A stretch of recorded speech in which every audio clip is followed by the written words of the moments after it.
अस्सलामुअलैकुम। पेशे खिदमत है कहानी देवता। कहानी शुरू करने से पहले मुझे ये ज़रूर बताइए कि आप किस जगह से ये कहानी सुन रहे हैं। नीलिमा ने आत्मा के ज़रिए सारी दुनिया देखी थी। वो आत्मा शक्ति के दौरान में अपनी रूह को बूढ़े जिस्म से निकालकर दुनिया के जिस हिस्से में चाहती थी वहां पहुंचा देती थी। वो 70 बरस बाद घर की चारदीवारी में रहने लगी थी। उसे जवानी में अपने हुस्न और शबाब पर बड़ा नाज था। फिर बाल सफ़ेद हो गए, चेहरे पर झुर्रियां पड़ गईं। कमर झुकने लगी तो उसने आईने में खुद को देखकर पहचानने से इनकार कर दिया। वैसा वजूद लेकर बाहर नहीं जाना चाहती थी। उसने तय कर लिया कि जिंदगी की आखिरी सांस तक भक्ति और ज्ञान ध्यान में डूबकर आत्मा शक्ति की इंतहा को पहुंचेगी। और जब अपनी आत्मा को एक जिस्म से दूसरे जिस्म में मुंतकिल करने की शक्ति हासिल कर ले, तो फिर किसी हसीन और नौजवान जिस्म में अपनी आत्मा को दाखिल करेगी। बूढ़े जिस्म को छोड़ देगी, फिर एक नौखेज दोशीज़ा बनकर चार दीवारी से बाहर दुनिया के सामने आएगी। उसकी एक ख्वाहिश पूरी हो चुकी थी। शीतारा को हलाक कराने के बाद अपना बूढ़ा जिस्म छोड़कर उसके जिस्म में दाखिल होकर एक हसीन दोशीज़ा बन गई। अगरचे शीतारा दोशीज़ा नहीं थी, एक भरपूर औरत थी, लेकिन नीलमा ने बरसों की भक्ति और ध्यान ज्ञान से अपनी रूह को हमेशा की तरह तरोताज़ा रखा। उसने तकरीबन 100 साल की भक्ति से कुछ गैर मामूली कुव्वतें और सलाहियतें हासिल की थीं। एक हसीन नौखेज दोशीज़ा बनकर मन की मुराद पूरी की थी, लेकिन कुछ नुकसान भी उठाया। एक जिस्म से दूसरे जिस्म में पहुंचने के बाद आत्मा शक्ति कुछ कमज़ोर पड़ गई। इसीलिए वो मुझे फहमी, अली, पारस और अल्पा वगैरह को ना पहचान सकती थी और ना मालूम कर सकती थी कि हम सब कहाँ हैं और किस रूप में हैं। उसने सोचा, दुश्मनों को पहचानने के लिए ज़रूरी है कि मैं मंजर-आम पर हूँ। वो मुझे नुकसान पहुंचाने की कोशिशें करेंगे तो पता चलता रहेगा कि वो कहाँ हैं। अब वो चार दीवारी से बाहर की दुनिया में रहकर बहुत कुछ कर सकती थी। उसने पहले सोचा कि उसका पहला काम फहमी तक पहुंचना और उसका सर कुचलना होगा, लेकिन उसका सुराग नहीं मिल रहा था कि वो कहाँ है। वो अमरीकी अकाबरीन को जानती थी, क्योंकि वो और उसका पोता स्वामी तिलक राम भाटिया अमरीकी मुफादात के लिए काम किया करते थे। इस वक्त वो आश्रम में अपने कमरे का दरवाज़ा अंदर से बंद करके बिस्तर पर पालती मारकर बैठ गई। वो अमरीकी अकाबरीन को जानती थी, क्योंकि वो और उसका पोता स्वामी तिलक राम भाटिया अमरीकी मुफादात के लिए काम किया करते थे। इस वक्त वो आश्रम में अपने कमरे का दरवाज़ा अंदर से बंद करके फर्श पर पालती मारकर बैठ गई। वह जानना चाहती थी कि अमरीकी अकाबरीन क्या कर रहे हैं और कितने टेलीपैथी जानने वालों से उनकी दोस्ती और दुश्मनी जारी है। उसने बैठने का मखसूस आसन इख्तियार किया। अपने जिस्म के अंदर से आहिस्ता आहिस्ता सांस बाहर निकालकर फिर दोबारा सांस नहीं ली। सांस के साथ रूह को भी जिस्म से बाहर निकाला। फिर वह रूह उसकी मर्जी के मुताबिक मालूमात हासिल करने के लिए उस इजलास में पहुंच गई, जहां अमरीकी अकाबरीन थे। पोरस, पारस और अल्पा भी ख्याल ख्वानी के जरिए इस इजलास में शरीक थे। पहले उनकी गुफ्तगू का मौजू पारस की मौत था। उनके लिए एक नए पारस की जिंदगी मुअम्मा बनी हुई थी। फिर अल्पा की बातों से कुछ नए इंकशाफात हुए। पता चला कि पारस और अल्पा लाइफ पार्टनर बन चुके हैं और अल्पा ने जिस बच्ची को जन्म दिया उसका बाप पारस है। और अब पारस एंटी टेलीपैथी दवा और गोलियों और कैप्सूलों को नाकारा बनाने वाली दवा के फार्मूले हुकूमत इसराइल को देकर इसराइल को अमेरिका के लिए चैलेंज बना रहे। वो कई घंटों तक इजलास में रही। नीलिमा ने इस इजलास की जो खास बातें मालूम की वो ये थी कि अल्पा और पारस के मियाँ बीवी बनने के बायस इसराइली हुकूमत को तमाम गैर मामूली फार्मूले मिल गए थे। अमरीकी काबरीन का ख्याल था कि इस तरह इसराइल उनके मुकाबले में ताकतवर बनता जाएगा। नीलिमा को दूसरी अहम बात यह मालूम हुई कि पोरस को अमरीकी टेलीपैथी के शोबे का सरबरा बनाया गया है। ये बात नीलिमा को पसंद नहीं थी। वो खुद को पोरस से ज़्यादा ज़हीन, बासलाहियत और ताकतवर समझती थी। उसने ये इरादा किया कि टेलीपैथी के शोबे की सरबरा वो खुद बनेगी और पोरस को वहाँ से दूध में पड़ी मक्खी की तरह निकाल फेंकेगी। उसकी आत्मा उस इमारत में गई जहाँ अमरीकी टेलीपैथी के शोबे के दफातर कायम थे। रिकॉर्ड रूम में उन तमाम अफराद की पूरी हिस्ट्री मौजूद थी जिन्होंने आज तक ट्रांसफार्मर मशीन के जरिए टेलीपैथी का इल्म सीखा। इनमें 70% ऐसे थे जो ये इल्म सीखने के बाद बागी हो गए थे और अमेरिका छोड़कर दुनिया के दूसरे ममालिक में जाकर रुपोश हो गए थे। ये कोई नहीं जानता था कि रुपोश होने वालों में कितने जिंदा होंगे और कितने मर चुके होंगे। जिन 30 अदद टेलीपैथी जानने वालों को पोरस का मातियत बनाया गया था, उनकी भी तस्वीर और लाइफ हिस्ट्री की फाइलें वहाँ मौजूद थीं। वो इन तस्वीरों को देखकर उनके चेहरे याद करती रही। फिर उसकी आत्मा उनके पास बारी बारी जाने लगी। उनमें से कुछ अमेरिका के दूर उफ्तादा हिस्सों में थे और कुछ दूसरे ममालिक में रुपोश थे। वो सब नए ख्याल ख्वानी करने वाले थे। उन्हें यकीन था कि कोई दुश्मन पहचान नहीं सकेगा, इसलिए वो अपने असली चेहरे के साथ थे और नीलिमा की आत्मा देखकर पहचान गई थी। इसके बाद वो जिस्म में आ गई। उसने बारी बारी उनके दिमागों में जाकर उन पर तनवीम अमल करना और उन्हें अपना ताबेदार बनाना शुरू किया। उसने हर एक के पास एक एक घंटा सरफ किया। एक दिन में 8 टेलीपैथी जानने वालों को अपने ज़ेरे असर ले लिया। इस तरह 3 दिनों में 25 टेलीपैथी जानने वालों को अपना ताबेदार बना लिया। बाकी 5 ऐसे थे जिन्हें पोरस ने अपना गुलाम बनाकर उनके दिमागों को लॉक कर दिया था। वो उनके अंदर तो ना पहुंच सकी, लेकिन उनके पते ठिकाने मालूम कर लिए। जिन 25 अफराद को अपने ज़ेरे असर ले आई थी, उन्हें हुक्म दिया कि वह अपनी पनाहगाह बदल लें, दूसरे मुल्कों में नई पनाहगाहों में जाकर रहें। वो चाहती थी कि अमरीकी अकाबरीन सिर्फ उसके और समामी के ताउन के मोहताज रहें और पोरस उनकी नज़रों में कोई ख़ास मुकाम हासिल न कर सके। उसने अपने आलाकारों के ज़रिए उन 5 टेलीपैथी जानने वालों के दिमागों को कमज़ोर बनाया, जो पोरस के गुलाम थे। उसने एक भी ख्याल-ख्वानी करने वाले को पोरस के ज़ेरे असर नहीं रहने दिया। जब उन 5 में से 4 को अपना गुलाम बना चुकी और आखिरी टेलीपैथी जानने वाले पर तन्वी में अमल करने लगी, तो पोरस किसी ज़रूरत से उसके दिमाग में आया। फिर हैरान होकर एक नुस्वानी आवाज़ सुनने लगा। उसने गुस्से से पूछा, कौन हो तुम? वो बोली, ओ पोरस, तुम आ गए। तुम्हारा ये आखिरी मुर्गा रह गया जिसे मैं अपने लिए हलाल कर रही हूँ। मैं पूछ रहा हूँ, तुम कौन हो? तुम मुझे नाम से नहीं पहचानोगे। मेरा नाम नीलमा है। मेरी मालूमात के मुताबिक किसी टेलीपैथी जानने वाले का नाम नीलमा नहीं है। अपनी मालूमात में इजाफा कर लो, आइंदा कभी मेरा नाम भुला नहीं पाओगे। तुम एल्पा या नताशा हो या फिर फरहाद की फैमिली की कोई टेलीपैथी जानने वाली हो और मुझे ये फर्जी नाम बता रही हो। मैं एक फर्जी नाम की फर्जी हस्ती नहीं हूँ। अमरीकी अकाबरीन मेरा नाम जानते हैं। मैं अभी उनसे पूछूंगा, मगर तुम अभी इसके दिमाग से जाओ। कोई बात नहीं, जा रही हूँ। इसे फिर किसी दिन गुलाम बना लूंगी। पोरस ने अमरीकी फौज के एक आला अफसर से पूछा, क्या आप नीलमा नाम की किसी टेलीपैथी जानने वाली से वाकिफ हैं? हाँ, वो और उसका पोता स्वामी तिलकराम भाटिया हमारे लिए काम करते हैं। स्वामी ईरान में फरहाद के मुकाबले पर है, लेकिन नीलमा गोशा नशीन रहती है। कभी अपने आश्रम से बाहर नहीं आती। हम में से किसी ने आज तक उसे नहीं देखा है। वो नीलमा मुझसे दुश्मनी कर रही है। उसने गोशा नशीन रहकर मेरे शोबे के तमाम टेलीपैथी जानने वालों को मुझसे छीन लिया। अब मेरे पास उसके मुल्क का एक भी टेलीपैथी जानने वाला नहीं है। मिस्टर पोरस, ये आप क्या कह रही हैं? हमने आप पर भरोसा किया, आपको टेलीपैथी के शोबे का सरबराह बनाया और आपने एक दो नहीं पूरे 30 टेलीपैथी जानने वालों को किसी दूसरे के हवाले कर दिया है और ये कह रहे हैं कि नीलमा ने उन सबको आपसे छीन लिया है। क्या आपको एहसास है कि आप कितनी गैर जिम्मेदारी से ये बात कह रहे हैं? प्लीज़, आप आधे घंटे के बाद आएं। मैं तमाम अकाबरीन को बुला रहा हूँ। पोरस अपनी जगह दिमागी तौर पर हाजिर होकर परेशानी से सोचने लगा, ये मेरे साथ क्या हो रहा है? मैं पारस से निमटने की प्लानिंग कर रहा था। ये नीलमा नाम की नई मुसीबत आ गई है और इसने आते ही मेरे शोबे के तमाम टेलीपैथी जानने वाले छीन लिए। और ये कोई मामूली बात नहीं है। मैं तो अमरीकी अकाबरीन की नज़रों से बिल्कुल ही गिर जाऊंगा। फिर उसने सोचा, वो फौजी अफसर कह रहा था कि नीलमा दादी है और स्वामी तिलकराम भाटिया उसका पोता है। लेकिन मैंने जिस नीलमा की आवाज़ सुनी वो बूढ़ी नहीं लग रही थी। उसकी आवाज़ में जवानी की खनक थी। उसने ख्याल खुआनी के जरिए नीलमा को मुखातिब किया। वो बोली, तुमने फौज के एक आला अफसर से मेरे बारे में पूछा। उसने जो कुछ बताया कि उस पर यकीन नहीं आया। मैं ये मालूम करना चाहता हूँ कि तुम अपनी आवाज़ और गुफ्तगू के अंदाज से जवान लगती हो, फिर किसी समामी तिलकराम भाटिया की दादी कैसे हो? तुम मेरी जवानी और बुढ़ापे के बारे में सोच रहे हो। तुम्हें यह फिक्र नहीं है कि मैंने तुमसे टेलीपैथी का पूरा शोबा छीन लिया है। मैं कुछ सोच कर ही तुमसे पूछ रहा हूँ। तुम जवान हो? हाँ, मैं जवान हूँ, एक नौखेज दोशीज़ा हूँ। आधे घंटे बाद पोरस ने अमरीकी अकाबरीन के पास आकर उस फौजी अफसर से कहा, तुम जिसे नीलमा कहते हो वो किसी स्वामी की दादी और बूढ़ी है। मैं जिस नीलमा की बात कर रहा हूँ वो जवान है, कोई फ्रॉड है। नीलमा का नाम इख्तियार करके हमें धोखा दे रही है। एक हाकिम ने कहा, वो जवान हो या बूढ़ी, नीलमा हो या फ्रॉड, आप अपनी गैर जिम्मेदारियों के सिलसिले में सफाई पेश करें। वो बोला, टेलीपैथी की दुनिया ऐसी है जहां हर एक के साथ हार जीत का सिलसिला चलता रहता है। मैं अभी हार रहा हूं तो कल जीत कर दिखाऊंगा। आपने दोस्ती किया, मुझ पर एतमाद किया है, मैं आपका एतमाद बहाल करूंगा। एक अफसर ने कहा, अब से पहले हमारे सैकड़ों टेलीपैथी जानने वाले कभी बागी होकर और कभी दुश्मनों के हत्थे चढ़कर हमारे हाथों से निकल गए, फिर वो कभी वापस नहीं आए। तुमने हमारे 30 टेलीपैथी जानने वालों को हड़प कर लिया, उन्हें अपना मामूल और ताबेदार बनाकर हमसे छीन लिया और हमसे झूठ कह रहे हो कि किसी नीलमा ने तुम्हें लूट लिया है। आप मुझे गलत समझ रहे हैं, मुझे इल्ज़ाम दे रहे हैं। एक आला अफसर ने कहा, नादीदा बनाने वाली गोलियों और कैप्सूलों को नाकारा बनाने वाली दवा और टेलीपैथिक इल्म मिटाने वाली दवा के फार्मूले की एक एक कॉपी हमें दे दो। इस तरह तुम्हारी दोस्ती भी साबित होगी और हम अपना नुकसान भी भूल जाएंगे। वो थोड़ी देर तक सोचता रहा, फिर बोला, फार्मूलों के सिलसिले में मुझे सोचने समझने का मौका दें, मैं कल जवाब दूंगा। पारस ने इसराइली हुकाम से सोचने समझने की मोहलत नहीं मांगी थी।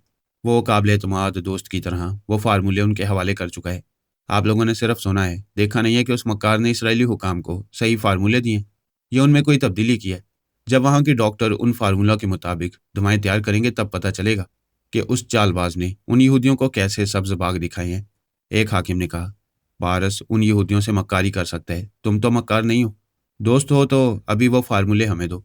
आप लोग मुझे समझने की कोशिश करें। मैं नहीं चाहता कि ये दवाएं हर मुल्क में तैयार हों। मैं आप लोगों को दवाएं तैयार करके दे सकता हूँ, फार्मूले नहीं दे सकता।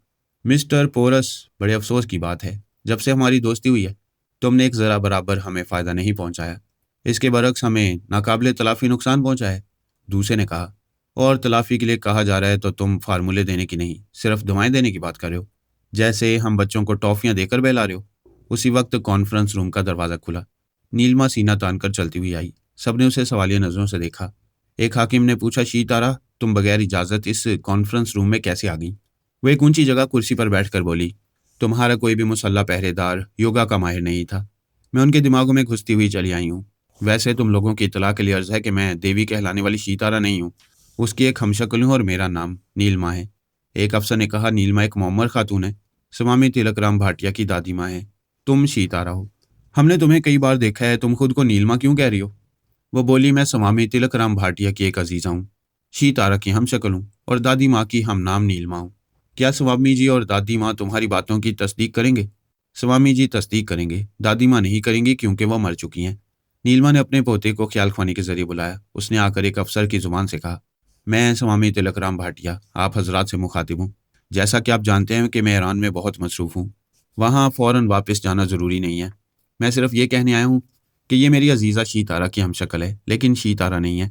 मेरी दादी माँ का देहांत हो चुका है। दादी माँ ने ही मेरी इस अजीज़ा का नाम नीलमा रखा था। इसका कोई दूसरा नाम नहीं है। ये वाकई नीलमा है। अब आप इजाज़त दें, मैं आप ही के मामलात में मसरूफ़ हूँ, इसलिए जा रहा हूँ।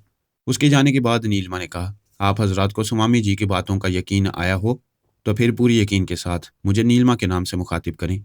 पोरस ने पूछा, तुम्हें मुझसे क्या दुश्मनी है? कोई दुश्मनी नहीं है। तमाम टेलीपैथी जानने वाले ज़्यादा से ज़्यादा ताकत हासिल करके दूसरों से बढ़तर रहना चाहते हैं। मैंने भी तुम्हारे टेलीपैथी जानने वालों को तुमसे छीन कर बढ़तरी हासिल की है और इन काबरीन पर साबित कर रही हूँ कि तुमसे ज़्यादा मैं काबिल हूँ और टेलीपैथी के शोबे की सरबराह बनने की मुस्तैक हूँ। पोरस ने कहा, तुम्हारी बातों से तमाम अकाबरीन की गलत फहमी दूर हो गई होगी कि मैंने उन तमाम टेलीपैथी जानने वालों को गुलाम बनाया। मैं कह चुकी हूँ कि तुम्हारी दुश्मन नहीं हूँ। ये सफाई पेश करने आई हूँ कि तुमने उनके एतमाद को धोखा नहीं दिया है और आइंदा तुम उनके बहुत काम आ सकते हो। तुम्हारा बहुत बहुत शुक्रिया। क्या मैं पूछ सकता हूँ कि मुझसे टेलीपैथी का शोबा छीन कर मेरी हमायत में क्यों बोल रही हो? इसलिए कि तुम मेरे धर्म से ताल्लुक़ रखते हो। हम हिंदू हैं। अमेरिका के साथ रहकर अपने भारत देश को एशिया में सुपर पावर बना सकती हैं। मैंने इब्तिदा में अमरीकी अकाबरीन से यही कहा था कि मैं एशिया में भारत देश को सुपर पावर बनाना चाहता हूँ। लेकिन नीलमा, तुम हिंदू होकर हिंदू का गला काट चुकी हो। मुझसे टेलीपैथी के शोबे की कुव्वत छीन चुकी हो। मेरी बेखबरी में मेरे खिलाफ इक़दामात करके मुझे न काबरीन की नज़रों में कमतर बना चुकी हो। ये बात मेरी समझ में नहीं आई कि हिंदू का गला काट कर हिंदुस्तान को सुपर पावर कैसे बनाओगी। वो हंसकर बोली, तुम मुझ जैसी एक लड़की से मात खाकर मायूस हो गए हो। मैं तुमसे बाद में गुफ्तगू करूंगी। मैं आइंदा तुमसे गुफ्तगू नहीं करूंगा। तुमने मेरे साथ जो किया है उसका मुंह तोड़ जवाब दूंगा। पोरस जिस अफसर की जुबान से बोल रहा था, उस अफसर ने नीलिमा के करीब आकर रिवॉल्वर निकाल कर पूछा, क्या तुम्हें अंदेशा नहीं था कि जिस्मानी तौर पर यहाँ होगी तो कोई तुम्हें गोली मार सकता है? मैं मौत से नहीं डरती। तुम मुझे मारना चाहोगी तो मैं खुशी से मर जाऊंगी। पोरस ने अफसर की जुबान से कहा, मैं तुम्हें जान से नहीं मारूंगा, सिर्फ तुम्हें जख्मी करूंगा। फिर तुम पर तनवीमी अमल करके तुम्हें अपनी कनीज बना लूंगा। ये कहते ही उस अफसर ने रिवॉल्वर के दस्ते से नीलिमा के सर पर एक जरब लगाई। वो दोनों हाथों से सर थाम कर कराते हुए कुर्सी पर से झुककर फर्श पर गिर पड़ी। चारों शाने चित हो गई। पोरस का ख्याल था कि उसके जख्मी होते उसके दिमाग में घुसकर उसके चोर ख्यालात पढ़ सकेगा, लेकिन ऐसा ना हो सका। उसके अंदर पहुंचते ही पता चला कि दिमाग मुर्दा हो चुका है। वो मर चुकी है। आर्मी के एक टेलीपैथी जानने वाले ने भी कहा, ये तो मर चुकी है। आर्मी के एक डॉक्टर ने उसका मुआयना किया, फिर उसने भी नीलिमा की मौत की तस्दीक कर दी। तमाम अकाबरी ने उसकी मौत पर अफसोस का इजहार किया और पोरस से नाराजगी जाहिर की कि उसे एक अफसर को आलाकार बनाकर लड़की पर जानलेवा हमला नहीं करना चाहिए था। पोरस ने कहा, मैं इसकी जान लेना नहीं चाहता था, इसे जख्मी करके अपनी कनीज बनाना चाहता था। ताज्जुब है, ये ऐसी नाजुक थी कि सर पर हल्की सी जरब लगाते ही मर गई।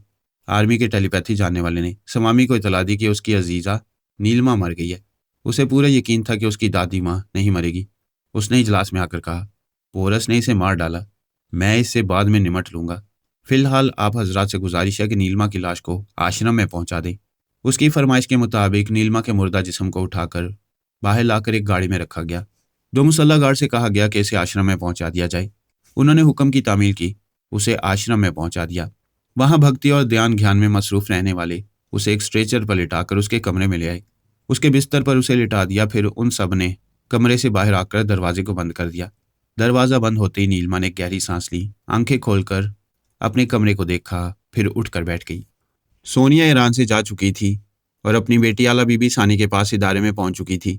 ईरानी हुकाम को यह मालूम हुआ था कि जिस आगा ताबिश अली पर एतमाद करते थे और मालियाती अमूर के सिलसिले में उसे राजदार बनाए रखते थे, वो एक अमरीकी एजेंट स्वामी तिलकराम भाटिया के जेर असर था और मालियाती शोबे के अहम राज स्वामी के जरिए अमरीका पहुंचाता था।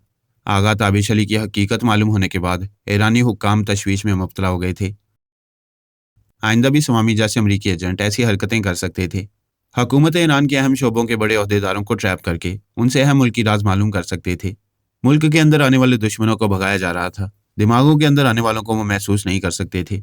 जब तक ये मालूम ना होता कि कोई दिमाग में आया है, तब तक पता ही ना चलता कि किसी दुश्मन को पकड़ना है और भगाना है। मैंने वहाँ के आला ओहदेदारों से इस मसले पर गुफ्तगू की। वो सब परेशान थे। टेलीपैथी ऐसी बला बन गई थी जो उनके दिमागों में घुसकर मुल्क के अहम राज चुरा कर ले जाती थी। टेलीपैथी जानने वाले अमरीकी एजेंटों से निजात का एक ही रास्ता था। मैंने बाबा साहब के इदारे के कई टेलीपैथी जानने वालों को हदायत दी कि वह हुकूमत ईरान के तमाम अहम शोबों के तमाम अहम अहदेदारों के दिमाग में जाएं और तनवीमी अमल के जरिए उनके दिमागों को लॉक कर दें। दुश्मनों की आमदोरफ्त का रास्ता ही बंद कर दें। सभी मेरी हदायत पर अमल करने लगे। ईरान की सबसे बड़ी दौलत तेल है। तेल के जरिए बेहिसाब ज़र मुबादला हासिल किया जाता है। अमरीका ने अपने तोफैली मुल्कों को सख्ती से मना कर दिया कि वह ईरान से तेल ना खरीदें। दूसरे बड़े ममालिक में भी वो ऐसे सियासी दाव पेच इस्तेमाल कर रहा था, जिसके नतीजे में मुल्क के बाहर तेल की खपत महदूद हो रही थी और दूसरी बैरूनी तजारत पर भी मनफी असर पड़ रहा था। मैंने ईरान के एक ऐसे आला ओहदेदार की हिफाजत पर तवज्जो दी जिसका ताल्लुक पेट्रोलियम के शोबे से था। मैंने उसके दिमाग को लॉक नहीं किया। ये चाहता था कि दुश्मन उसके अंदर आए तो मालूम हो कि वो दुश्मन कौन है और अपने अमरीकी आकाओं से किस तरह रब्ता रखता है। फिर यह कि मैं उसके ज़रिए दूसरे दुश्मन एजेंटों तक भी पहुंच सकता था। जब तमाम रास्ते बंद कर दिए जाएं और सिर्फ एक रास्ता खुला रखा जाए तो दुश्मन को उसी एक रास्ते से गुजरना पड़ता है। समामी तिलकराम भाटिया कई ईरानी ओहदेदारों के दिमागों के अंदर जाने की कोशिशें कर चुका होगा। फिर उनके दिमागों में जाने के लिए उन्हें साबिक कमजोरी में मुब्तला करने की कोशिशें की होंगी। लेकिन वहाँ के हर ओहदेदार के दिमाग में हमारे इदारे का एक टेलीपैथी जानने वाला मौजूद रहता था। उसे कहीं जगह नहीं मिली। सिर्फ इसी एक ओहदेदार के दिमाग में उसे जगह मिली। उसे ये शुबा हो सकता था कि इतने अहम ओहदेदार के दिमाग को लॉक क्यों नहीं किया गया। मैंने उसके दिमाग में ये बात नक्श की कि हमारे इदारे का एक टेलीपैथी जानने वाला आएगा, फिर उसके दिमाग को लॉक कर देगा। मेरी प्लानिंग के मुताबिक यही हुआ। समामी ने उसके दिमाग में आकर उसके ख्यालात पढ़े। पता चला कि बाबा साहब के दायरे का एक टेलीपैथी जानने वाला आज रात आएगा, फिर उसके दिमाग को लॉक कर देगा। समामी शाम ही से उस ओहदेदार के दिमाग में बार बार आने लगा। मैं उसे रात के 2 बजे तक दौड़ाता रहा। फिर बाबा साहब के दायरे का एक टेलीपैथी जानने वाला बनकर उस ओहदेदार के दिमाग पर तनवीमी अमल करने लगा। समामी उसके दिमाग में छुपा रहा। मैंने तनवीमी अमल मुकम्मल करके उसे हदायत दी कि वो सुबह तक तनवीमी नींद सोता रहेगा। इसके बाद उसके दिमाग से निकल आया। फिर आधे घंटे के बाद जाकर देखा तो स्वामी उसके दिमाग से मेरे तनवीमी अमल को मिटाकर उसे अपना मामूल और ताबेदार बना रहा था। उसे हुक्म दे रहा था, जिसने तुम पर तनवीमी अमल किया था, तुम बज़ाहिर उसी के मामूल रहोगे और उसकी ताबेदारी करोगे। लेकिन जब मेरी आवाज़ और लबो लहजा सुनोगे तो तुम उस आमिल के अहकामात भूलकर सिर्फ मेरे अहकामात की तामील करते रहोगे। मैंने स्वामी को आज़ादी से अमल करने दिया। फिर वो उसे तनवीमी नींद सुलाकर चला गया। मैं भी उसके दिमाग से निकल गया। स्वामी ने जो अमल किया था उसे नहीं मिटाया। इसकी ज़रूरत ही नहीं थी। जब भी उसके दिमाग में मेरा रास्ता रुक जाता, मैं स्वामी का लबो लहजा इख्तियार करके उसके अंदर जा सकता था। जब से सोनिया वहां पहुंची थी, अमरीकी एजेंट हमेशा अपने मजमूम मकासद में नाकाम होते रहे थे। उसने बाबा साहब के दायरे में वापस जाने से पहले एक आखिरी एजेंट स्टोन हार्ट को मार डाला था। अब सोनिया की जगह मैं आ गया था। यहाँ मेरा पहला शिकार समामी तिलकराम भाटिया था। वो भी जानता था कि मेरे मुकाबले पर आया है, लेकिन ये नहीं जानता था कि मैं कहाँ हूँ और किस रूप में हूँ। वो मुझे तलाश कर रहा था। उसने अपनी दानिश्त में जिस ओहदेदार को अपना मामूल बनाया था, उसका नाम अमीन आफंदी था। उसने उसे हुक्म दिया था, तुम ये मालूम करते रहोगे कि फरहाद तुम्हारे मुल्क के किन ओहदेदारों से मुलाकातें करता है और उनसे किन अहम मामलात में गुफ्तगू करता है, और अगर कभी तुमसे मुलाकात करने आए तो तुम फ़ौरन ख्याल ख्वानी के जरिए मुझे अपने दिमाग में बुलाओगे। छुपने वाले एक दूसरे को ढूंढ निकालने के लिए तरह तरह की चालें चलती हैं। चालें ऐसी होती हैं कि दुश्मन नजर आ जाए, लेकिन वो खुद दुश्मन की नज़रों में ना आए। स्वामी भी अमीन आफंदी के जरिए मुझे ढूंढ निकालने की कोशिशों में था। मैंने ख्याल ख्वानी के जरिए उसे मुखातिब किया। पहले तो उसने सांस रोक ली। दूसरी बार जब ये मालूम हुआ कि मैं बात करना चाहता हूँ तो उसने कहा, हेलो मिस्टर फरहाद, ये मेरे लिए फ़ख्र की बात है कि आपने मेरे पास आने की ज़हमत की है। यकीनन कोई ज़रूरी बात करना चाहते होंगे। हाँ, मैंने आपके बारे में कुछ मालूमात हासिल की हैं। आप उस औरत के एक अजीज़ हैं जो शीनी के दिमाग में हमज़ाद बनकर आती थी। आपने देखा है कि हमने किस तरह उस औरत की छुट्टी कर दी है। आइंदा वो कभी शीनी के पास नहीं जा सकेगी। हाँ भाई, आप लोग बड़े बाकमाल हैं। वैसे आपकी ये खुशफहमी ख़त्म कर दूं कि आपने शीनी को जिस औरत से निजात दिलाई है, दरअसल वो मेरी दादी माँ थी। उसका देहांत हो चुका है। अगर वो जिंदा रहती तो शीनी को बाबा साहब के दायरे से बाहर खींच लाती। तुम्हारी दादी माँ की मौत ने तुम्हें इस खुशफहमी में मुब्तला कर दिया है कि वो बाबा साहब के दायरे के करीब भी जा सकती थी। बेशक जा सकती थी। आप नहीं जानते वो आत्मा शक्ति की इंतहा को पहुंची हुई थी। अफसोस कि वो नहीं रही। लेकिन आप जानते होंगे कि हमारी दुनिया में आत्मशक्ति की इंतहा को पहुंचने वाली और भी हस्तियां हैं। आप अपनी दादी माँ की मौत का उन्हें वास्ता देकर प्रार्थना करें कि वो शीरी को इस इदारे से निकाल लाएं। आत्मशक्ति हासिल करने वाली हस्तियां एक दूसरे के काम आती हैं। वो हस्तियां भी आपकी दादी माँ के अधूरे मिशन को जरूर पूरा करेंगी। आप मशवरा ना दें, मैं ऐसा करने वाला हूँ। आपको ईरान आने से पहले ऐसा कर लेना चाहिए था, क्योंकि इस अधूरे मिशन को पूरा करने के लिए यहाँ से वापस नहीं जा सकेंगे। पिछले तमाम सीक्रेट एजेंट और अमरीकी चमचों का अंजाम आपके सामने है। वो हंसते हुए बोला, आपको मेरी जवां मर्दी की दाद देना चाहिए। जहां दर्जनों को मौत के घाट उतरते देखा है, वहां आपको मौत के घाट उतारने आऊं।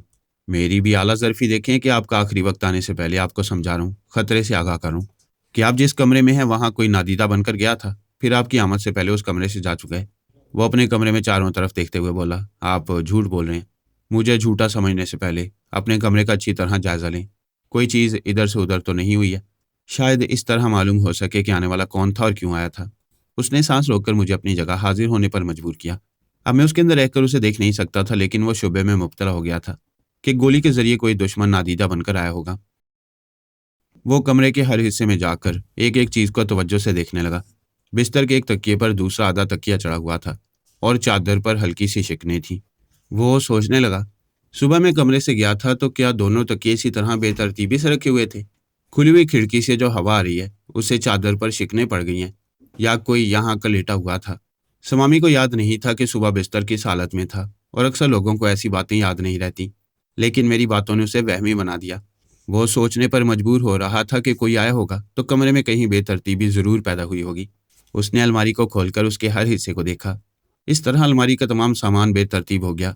इस तरह मेज पर और आतिशदान के ऊपरी शेल्फ पर रखी हुई तमाम चीजें भी अपनी जगह नहीं रह सकी। उसने थोड़ी सी देर में कमरे की हर चीज को उलट पलट कर रख दिया, फिर एक कुर्सी पर बैठकर हाँफने लगा। वो थोड़ी देर तक ये सोचता रहा। ये मुमकिन था उसकी अदम मौजूदगी में कोई नादीदा दुश्मन आ सकता था। उसने झुंझला कर सोचा, जब फरहाद को ये मालूम है कि कोई नादीदा दुश्मन मेरे कमरे में था, तो फरहाद को ये भी मालूम होगा कि मैं किस मकान के किस कमरे में हूँ, वरना वो कैसे जानता है कि यहाँ कोई आया था। उसने ख्याल खानी की परवाज की, फिर मेरे अंदर आकर बोला, अभी आपने कहा था कि मेरे कमरे में कोई आकर जा चुका है। हाँ, क्या उसकी आमद के आसार मिल गए? मैं पूछता हूँ, आप कैसे जानते हैं कि यहाँ कोई आया था? अगर मैं ये जानता हूँ कि कोई आया था, तो मैं उससे आपकी रिहाइशगाह का पता पूछकर आपके पास चला आता। आपसे मिलने को बड़ा जी चाहता है। You shut up. मैं भी ये कहकर तुम्हें धोखा दे सकता था कि तुम्हारे कमरे में कोई आया था। मैं ऐसा नादान नहीं हूं कि तुम्हारी तरह अपने कमरे को उलट पलट कर रख देता। पता है मैं इस वक्त तुमसे कितने फासले पर हूँ? मेरे 25 साल कार इस वक्त नादीदा बनकर फ्लाइंग कैप्सूल के जरिए तेज रफ्तारी से उड़ते फिर रहे हैं और हर मकान में झांकते फिर रहे हैं। जिस मकान के कमरे का सामान बेतरतीब नजर आएगा और वहां सिर्फ एक शख्स नजर आएगा, तो वो समझ लेंगे वो समामी तिलक राम है। फिर वो मेरे पास आकर मुझे तुम्हारे पास पहुंचा देंगे। वो फौरन ही उछलकर खड़ा हो गया, मेरे दिमाग में रहकर बातें करना भूल गया। उसने कमरे को देखकर सोचा, फौरन ही वहां का सामान तरतीब से नहीं रख सकेगा। पता नहीं किस लम्हे में फरहाद का कोई नादीदा अलाकार यहाँ पहुंच जाए और उसे पहचान ले। ये सोचते ही उसने एक छोटी सी अटैची में अपना जरूरी सामान रखा, फिर तेजी से चलता हुआ उस कमरे से निकल गया और मकान से बाहर आ गया। एक टैक्सी सामने से गुजर रही थी। उसे रुकवाकर पिछली सीट पर बैठकर बोला, चलो। टैक्सी ड्राइवर ने गाड़ी आगे बढ़ाते हुए पूछा, आप कहाँ जाएंगे? वह झुंझलाकर बोला, जहन्नुम में, तुम गाड़ी चलाते रहो। ड्राइवर ने गाड़ी रोककर कहा, मैंने जहन्नुम में जाने वाला कोई काम नहीं किया है, मैं तुम्हारे साथ नहीं जाऊंगा। वो गुस्सा भूलकर आजी से बोला, मैं परेशान हूँ, पता नहीं परेशानी में क्या कह गया, प्लीज गाड़ी चलाओ, मैं किसी बड़े होटल में जाऊंगा। उसने फिर गाड़ी स्टार्ट की और उसे किसी होटल की तरफ ले जाने लगा। मैं नहीं जानता था कि वो कहाँ है और क्या कर रहा है। पहले मैंने सोचा था कि वो जहां भी होगा किसी कमरे में होगा, लिहाजा एक कमरे के हवाले से उस पर एक नफसियाती हमला किया जो कामयाब रहा। बाद में उसकी बातों से पता चला कि वो कुछ परेशान हो गया है, किसी नादीदा शख्स की आमदोरफ्त के आसार तलाश करता रहे। ये मोटी अकल से भी सोचा जा सकता था कि उसने कमरे की चीजों को इधर उधर हटाकर अलमारी और मेजों की दराजें खोलकर चीजों को उलट पलट कर देखा होगा।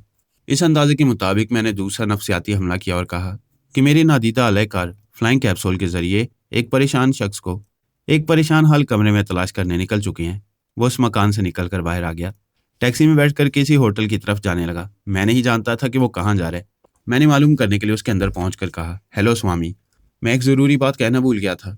वो गुस्से से बोला, मैं तुम्हारी कोई बात नहीं सुनूंगा, मेरे दिमाग से निकल जाओ। ठीक उसकी बातों के दौरान में ड्राइवर ने कहा, वो सामने एक होटल है, आप वहाँ जाएंगे। इसके बाद ही स्वामी ने सांस रोक ली। मैं ड्राइवर के दिमाग में पहुंच गया। उसके जरिए कबनुमा आईने में स्वामी को देखने लगा। वो पिछली सीट पर बैठा बेचैनी से पहलू बदल रहा था। फिर उसने चौंक कर ड्राइवर को देखा और पूछा, क्या अभी तुमने मुझसे कुछ कहा था? ड्राइवर ने कहा, जी हाँ, मैं गाड़ी रोककर यही पूछ रहा हूँ, क्या उस सामने वाले होटल में जाना पसंद करेंगे? मैं पूछ रहा हूँ, क्या मेरे सोचने के दौरान में तुमने मुझसे यही सवाल किया था? हाँ, किया था। यू नॉनसेंस, उसने तुम्हारी आवाज़ सुनी होगी। वो तुम्हारे दिमाग में पहुंच गया होगा। वो मुझे देख रहा होगा। वो दरवाज़ा खोलकर वहां से भागना चाहता था। मैं ड्राइवर के दिमाग पर कब्जा जमा चुका था। उसने अगली सीट का दरवाज़ा खोलकर उसे रोकते हुए कहा, किराया नहीं दिया और अपना सामान भी छोड़कर भाग रहे? क्या तू पागल है? स्वामी तिलक राम भाटिया कुछ उम्र रसीदा था, मगर योगा की मशकों के बायस सेहतमंद था। ड्राइवर भी तगड़ा ईरानी जवान था। फिर मैं उसके अंदर समाया हुआ था। वो भागना चाहता था। ड्राइवर ने एक हाथ से उसकी ठोड़ी के नीचे गला दबोच लिया। स्वामी अपने लिबास के अंदर से पिस्तौल निकाल रहा था। ड्राइवर ने खुले हुए दरवाजे को पूरी कुव्वत से बंद किया। वो दरवाजे से चोट खाकर आधी गाड़ी के अंदर और आधा बाहर रह गया। जो पिस्तौल लिबास के अंदर से निकल रहा था बाहर सड़क पर गिर पड़ा। ड्राइवर ने उसका गिरेबान पकड़कर उसे उठाया और पहले की तरह खड़ा किया। इसके बाद दूसरी बार फिर खुले हुए दरवाजे को बंद करने के अंदाज में उस पर मारा। उसके हलक से कराहें निकलने लगी। कोई दूसरा होता तो तकलीफ से चीखने लगता, लेकिन उसमें बड़ी कुव्वत बर्दाश्त थी। ड्राइवर ने जमीन से पिस्तौल उठाकर उसे निशाने पर लेकर कहा, हरकत न करना, गोली मार दूंगा। उसने सहम कर पूछा, क्या तुम फरहाद हो? वो बोला, तुम्हें मेरे ये नाम कैसे मालूम हुआ? मेरी घरवाली का नाम शीनी है। वो मुझे तन्हाई में फरहाद कहती है। तुम अच्छे आदमी नहीं हो, हमारे बेडरूम की बातें जानते हो। ये कहते उसने पिस्तौल के दस्ते से उसके सर पर जोरदार जरब लगाई। वह चकरा कर गिरने लगा। ड्राइवर ने उसे पकड़कर पिछली सीट पर डाल दिया। मैंने ईरानी सोरागरसा एजेंसी के आला अफसर को बताया कि फलां सड़क के किनारे एक टैक्सी में एक अमरीकी एजेंट जख्मी पड़ा है। यहाँ आकर उसे हिरासत में ले लें। फिर मैं स्वामी के अंदर पहुंच गया। वो सांस ना रोक सका, लेकिन उसे योगा में इतनी महारत हासिल थी कि उसने मेरी सोच की लहरों को महसूस कर लिया और कराते हुए कहा, आह फरहाद, मानना पड़ता है कि ज़बरदस्त हो, लेकिन मेरी गिरफ्तारी से बाज आ जाओ तो बेहतर है। मैं आसानी से ज़ेर होने वाला नहीं हूँ। मैं भी मानता हूँ तुम गैर मामूली दिमागी तवानाई के मालिक हो। मैं ढील दूंगा तो तुम जल्द ही मुझे दिमाग से निकाल दोगे। मैंने उसके अंदर ज़बरदस्त जलजला पैदा किया। उसके हलक से फलक शगाफ चीखें निकलने लगी। वो टैक्सी की पिछली सीट से नीचे गिरकर तड़पने लगा। इस अमल से उसका दिमाग इतना कमज़ोर हुआ कि मुझे उसके चोर ख्यालात पढ़ने का मौका मिल गया। इस सिलसिले की चंद खास बातें ये थी कि उसकी दादी माँ का नाम नीलमा था। वो 150 बरस की थी। दूसरी अहम बात यह थी कि स्वामी ने देवी कहलाने वाली शीतारा को हलाक किया था। तीसरी बात यह कि दादी माँ के बूढ़े जिस्म से आत्मा निकलकर शीतारा के जिस्म में समा गई थी। यानी दादी माँ ने एक नई जिंदगी और जवान जिस्म हासिल किया था। वह शक्लो सूरत से शीतारा थी, लेकिन उसका नाम नीलमा था। चौथी अहम बात यह थी कि नीलमा की रूह जिस्म से निकलकर दुनिया के एक सिरे से दूसरे सिरे तक जाती थी और छुपे हुए मुखालफिन को देख लेती थी। अलबत्ता जो बहरूप में हों, उन्हें रूह पहचान नहीं पाती थी। यही वजह थी कि नीलमा अब तक मेरा और मेरी फैमिली के अफराद का सुराग नहीं लगा पाई थी, क्योंकि हम सब बहरूप में थे। अब हमारे लिए लाजमी हो गया था कि जब तक नीलमा का खात्मा नहीं हो जाता, हम सब किसी न किसी बहरूप में रहें। और अगर हम बहरूप में नहीं रहना चाहेंगे, तो फिर हमें बाबा साहब के दायरे में रहना होगा। वहाँ किसी की आत्मा नहीं पहुँच सकती थी।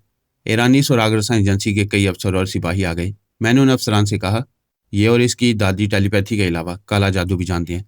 अगर इसे जिंदा छोड़ा गया तो इसकी दादी किसी न किसी तरह इसे यहाँ से जिंदा सलामत ले जाएगी। और मेरा मशवरा है कि इसे जिंदा नहीं रहना चाहिए। ये सब जानते हैं कि ईरान का बच्चा बच्चा अमरीकियों से नफरत करता है, और वहाँ ये कहा जाता है कि एक तरफ से सांप डसने को आए और दूसरी तरफ से अमरीकी, तो पहले अमरीकी को कुचल डालो, क्योंकि सांप तो लाठी से भी मर जाता है, लेकिन अमरीकी शर्म से भी नहीं मरते। उन अफसरान ने स्वामी तिलकराम भाटिया को टैक्सी के अंदर से घसीटकर बाहर निकाला, फिर उसे सड़क पर फेंक कर गोली मार दी। इसराइली काबरीन यह सुनकर बहुत तैश में आए कि अल्पा ने पारस से सिर्फ शादी नहीं की है, बल्कि इस्लाम भी कबूल कर चुकी है।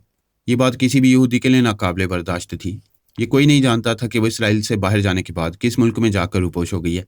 ब्रेन आदम इसराइली इंटेलिजेंस का बहुत ही ज़हीन अफसर था, और यहूदी टेलीपैथी जानने वालों का सरबरा भी अल्पा को बेटी की तरह चाहता था, और फख्र से कहता था कि अल्पा एक मुहिब वतन कट्टर यहूदी है। और वाकई बरसों से यही साबित होता रहा था। लेकिन अब तमाम यहूदी काबरीन बेचारे ब्रेन आदम के पीछे पड़ गए और उसे ताने दे रहे थे। ब्रेन आदम ने कहा, जब मुझे अल्पा और पारस के बारे में ये खबर मिली तो मुझे भी आप हजरात की तरह शौक पहुंचा। लेकिन जैसा कि आप सब जानते हैं, मैं बहुत ज़्यादा प्रैक्टिकल आदमी हूँ। किसी भी सदमे को दिल से नहीं लगाता। सदमा करने, झुंझलाने और गालियाँ देने से कभी कोई मसला हल नहीं होता, कभी कोई सदमा दूर नहीं होता, और कभी कोई बिगड़ी हुई बात नहीं बनती। एक हाकिम ने कहा, बात बहुत बिगड़ चुकी है, आप इसे किस तरह बनाएंगे? दूसरे हाकिम ने कहा, जब अल्पा माँ बनने वाली थी और जनाब तबरेज़ी ने अल्पा को तमाम दुश्मन टेलीपैथी जानने वालों से महफूज रखा, तभी से हम कहते आ रहे हैं कि अल्पा मुसलमानों से मुतासिर हो गई है और एतमाद के काबिल नहीं रही है। लेकिन हमारी बात पर ध्यान नहीं दिया गया। अल्पा पर अंधा भरोसा करके उसे मुल्क से बाहर जाने दिया गया। अगर वो यहाँ रहती तो कभी पारस से शादी ना करती, कभी अपना मजहब ना बदलती। ब्रेन आदम ने कहा, मैं आप हजरात से पूछता हूँ कि हम में से कोई अल्पा को इसराइल छोड़कर जाने से रोक सकता था? अगर वो यहाँ रहकर पारस से शादी करती तो हम उसे कैसे रोकते? वो हमेशा से आज़ाद और खुद मुख्तार रही है। इसके बावजूद उसने ताकत और इक़्तिदार के नशे में कभी यहूदी मुफादात के खिलाफ कोई काम नहीं किया। उसने आज हमारे मुफादात के खिलाफ काम किया है। आप आज की बात करें। मिस्टर ब्रेन आदम, आपने अल्पा पर हमेशा अंधा एतमाद किया है और आज भी उस मुसलमान हो जाने वाली की हमायत में बोल रहे हैं। ये आप जैसे इंटेलिजेंस के आला ओहदेदार के लिए शर्म की बात है। आप मुझे शर्म ना दिलाएं। सर झुकाकर गौर करें। आप किसको गुस्सा दिखा रहे हैं? क्या मैंने उससे कहा था कि वो इस्लाम कबूल करे और पारस की शरीके हयात बन जाए? आप इस पहलू पर गौर करें कि अल्पा से ताल्लुक तोड़ लेंगे या उससे अच्छे ताल्लुकात रखेंगे। उस जैसी ज़बरदस्त टेलीपैथी जाने वाली हस्ती अब हमारे मुल्क में नहीं है। क्या टेलीपैथी के मामले में आप अपने मुल्क को कमज़ोर बनाएंगे? फौज के काल अफसर ने कहा, हम तो कमज़ोर हो चुके हैं। हमारे पास अब टेलीपैथी जाने वाले सिर्फ एनी डी सूजा और राइट बॉय रह गए हैं। ये दोनों किसी दुश्मन टेलीपैथी जाने वाले से मुकाबला किए बगैर खामोशी और राजदारी से मुल्क और कौम की भलाई के लिए काम करते रहते हैं। बैरूनी टेलीपैथी जाने वालों के हमलों से अब तक हमें बचाने वाला कोई नहीं है। एल्पा ने काला हाकिम की लेडी सेक्रेटरी की जुबान से कहा, मैं एल्पा हूँ और आप सबसे मुखातिब हूँ। मैं ये नहीं कहूँगी कि आप मुझ पर एतमाद करें, लेकिन इतना कहूँगी कि इसराइल आज भी मेरा मुल्क है और आज भी मुझे यहूदी कौम से मोहब्बत है। जब तक मैं जिंदा हूँ कोई टेलीपैथी जाने वाला दुश्मन इस मुल्क को और इस कौम को नुकसान नहीं पहुंचाएगा। एक आला अफसर ने पूछा, तुम हमें किसी से नुकसान नहीं पहुंचने दोगी, लेकिन फ़ायदा क्या पहुंचाओगी? क्या मुसलमान तुम्हें इजाज़त देंगे कि तुम यहूदियों को फ़ायदा पहुंचाओ? मुसलमानों और यहूदियों के दरमियान तारीखी दुश्मनी चली आ रही है। मैं और पारस दोस्ती की इब्तदा के लिए आपको फ़ायदा पहुंचाएंगे। पारस ने एक अफसर की ज़ुबान से कहा, मैं पारस हूँ और आप हजरात से मुखातिब हूँ। मैं एल्पा की बात दोहराता हूँ कि आप हम पर भरोसा न करें। इंशाल्लाह हम आपके इस तरह काम आते रहेंगे कि आप खुद ही हम पर भरोसा करने लगेंगे। फिलहाल हम दोस्ती और खैर सगाली के तौर पर आपके लिए कुछ तोहफे लाए हैं। एल्पा ने कहा, पोरस ने नादीदा गोलियों को नाकाम बनाने और टेलीपैथिक इल्म को ख़त्म करने वाली जो दवाएं तैयार की थी, पारस उसकी लेबॉर्ट्री से वह तमाम दवाएं और उनके फार्मूले ले आया है। क्या आप चाहेंगे कि ये फार्मूले हमारे मुल्क इसराइल में रहें और हमारे डॉक्टर ये दवाएं तैयार करके दुश्मन टेलीपैथी जाने वालों को ख़त्म करते रहें? फौज के आला अफसर ने कहा, दवाओं का वो फार्मूला हमें मिल जाएगा तो फिर हमें दुश्मन टेलीपैथी जाने वालों से खतरा नहीं रहेगा। तो फिर ये अल्पा जो मुमलिकत इसराइल का अहम सतून समझी जाती थी, आज भी अहम सतून है। मैं उन तमाम दवाओं के फार्मूले अपने मुल्क के लिए पेश कर रही हूँ। मैं जहाँ हूँ वहाँ से ये फार्मूले फैक्स के जरिए भेज रही हूँ। थोड़ी देर बाद ही वहाँ रखी हुई फैक्स मशीन पर वो फार्मूले मौसूल होने लगे। हुक्काम ने और फौज के अफसरान ने उन्हें पढ़ा। फिर सब खुश होकर तालियां बजाने लगे और बुलंद आवाज़ से कहने लगे, अल्पा सलामत रहे, हमेशा सलामत रहे। इन फार्मूलों को वहाँ के सबसे ज़हीन और तजुर्बाकार डॉक्टरों के हवाले किया गया। जिस लेबॉर्ट्री में वो फार्मूले और डॉक्टर गए वहाँ फौज का सख्त पहरा लगा दिया गया ताकि 2 डॉक्टरों के सिवा कोई तीसरा डॉक्टर उस फार्मूले की झलक भी ना देख सके। यूं एल्पा और पारस ने इब्तदाई तौर पर यहूदी अकाबरीन को खुश और मुतमईन कर दिया। ये तवक्को थी कि वो रफ्ता रफ्ता एल्पा पर पहले की तरह एतमाद करने लगेंगे। पोरस बड़ी शान शौकत और रोब दबदबे के साथ मंजरेआम पर आया था। उसने काफ़ी अरसे तक तमाम टेलीपैथी जाने वालों को दहशत ज़दा रखा। उसके ज़हीन और बासलाहियत होने में कोई शुबा नहीं। अगर उसने वक्ती तौर पर पारस से और नीलमा से मात खाई थी तो इसका ये मतलब नहीं था कि वह ढोल का पोल है। बाज की उड़ान बहुत ऊंची होती है। अगर वह कभी जख्मी होकर किसी चट्टान पर आ बैठे तो ये नहीं समझना चाहिए कि वह अपनी कुदरती परवाज़ भूल गया। पारस ने, नीलमा ने और अमरीकी अकाबरीनों से मात खाते देखकर यही समझा कि वह महज एक को गुब्बारा था जिसकी हवा निकल चुकी है और वह बुलंदी से पस्ती पर आ गया है। वह ज़बरदस्त चालबाज था, बड़ी मक्कारी से चालें चलता था।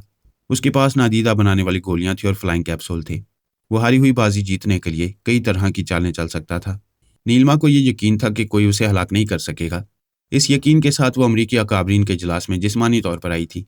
इस वक्त पोरस शुमाली अमरीका के एक छोटे से शहर में था और ख्याल ख्वानी के जरिए इजलास में शरीक था। जब उसे पता चला और उसने आलाकार अफसर के जरिए देखा कि नीलमा बनफ़्से नफीस कॉन्फ्रेंस रूम में पहुंची हुई है तो वह फ़ौरन ही नादीदा बनकर फ्लाइंग कैप्सूल के जरिए सिर्फ 15 मिनट में इस कॉन्फ्रेंस रूम के अंदर नीलमा के करीब पहुंच गया। नीलमा ने उसके 30 अदद टेलीपैथी जाने वालों को उससे छीनकर उसे बहुत बड़ा नुकसान पहुंचाया था। उसे अमरीकी अकाबरीन की नज़रों से गिरा दिया था। अब वो ईंट का जवाब पत्थर से देने वाला था। उसने पहले तो अफसर के जरिए उसके सर पर ज़रब लगाकर उसे जख्मी करना चाहा ताकि उसके अंदर पहुंच सके, लेकिन पता चला कि वो मर गई है। उस लाश को आश्रम पहुंचाया जा रहा था। पोरस ने सोचा नीलमा के करिया करम के लिए उसका पोता स्वामी तिलक राम भाटिया आश्रम में आएगा। वो शायद जानता होगा कि नीलमा ने उसके 30 अदद टेलीपैथी जाने वालों को कहाँ रखा है।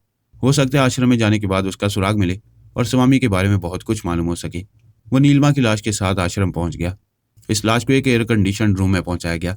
पहुंचाने वाले उसे आरामदेह बिस्तर पर लिटाकर चले गए। दरवाजे को बाहर से बंद कर दिया गया। पोरस इस खूबसूरत ख्वाबगाह की सजावट को देख रहा था और सोच रहा था कि नमूदार होकर इस कमरे की तलाशी लेगा, शायद काम की कुछ चीजें हाथ लग सकें। उसके सोचने के दौरान में ही नीलमा बिस्तर पर उठकर बैठ गई। पोरस शदीद हैरानी से उसे देखने लगा।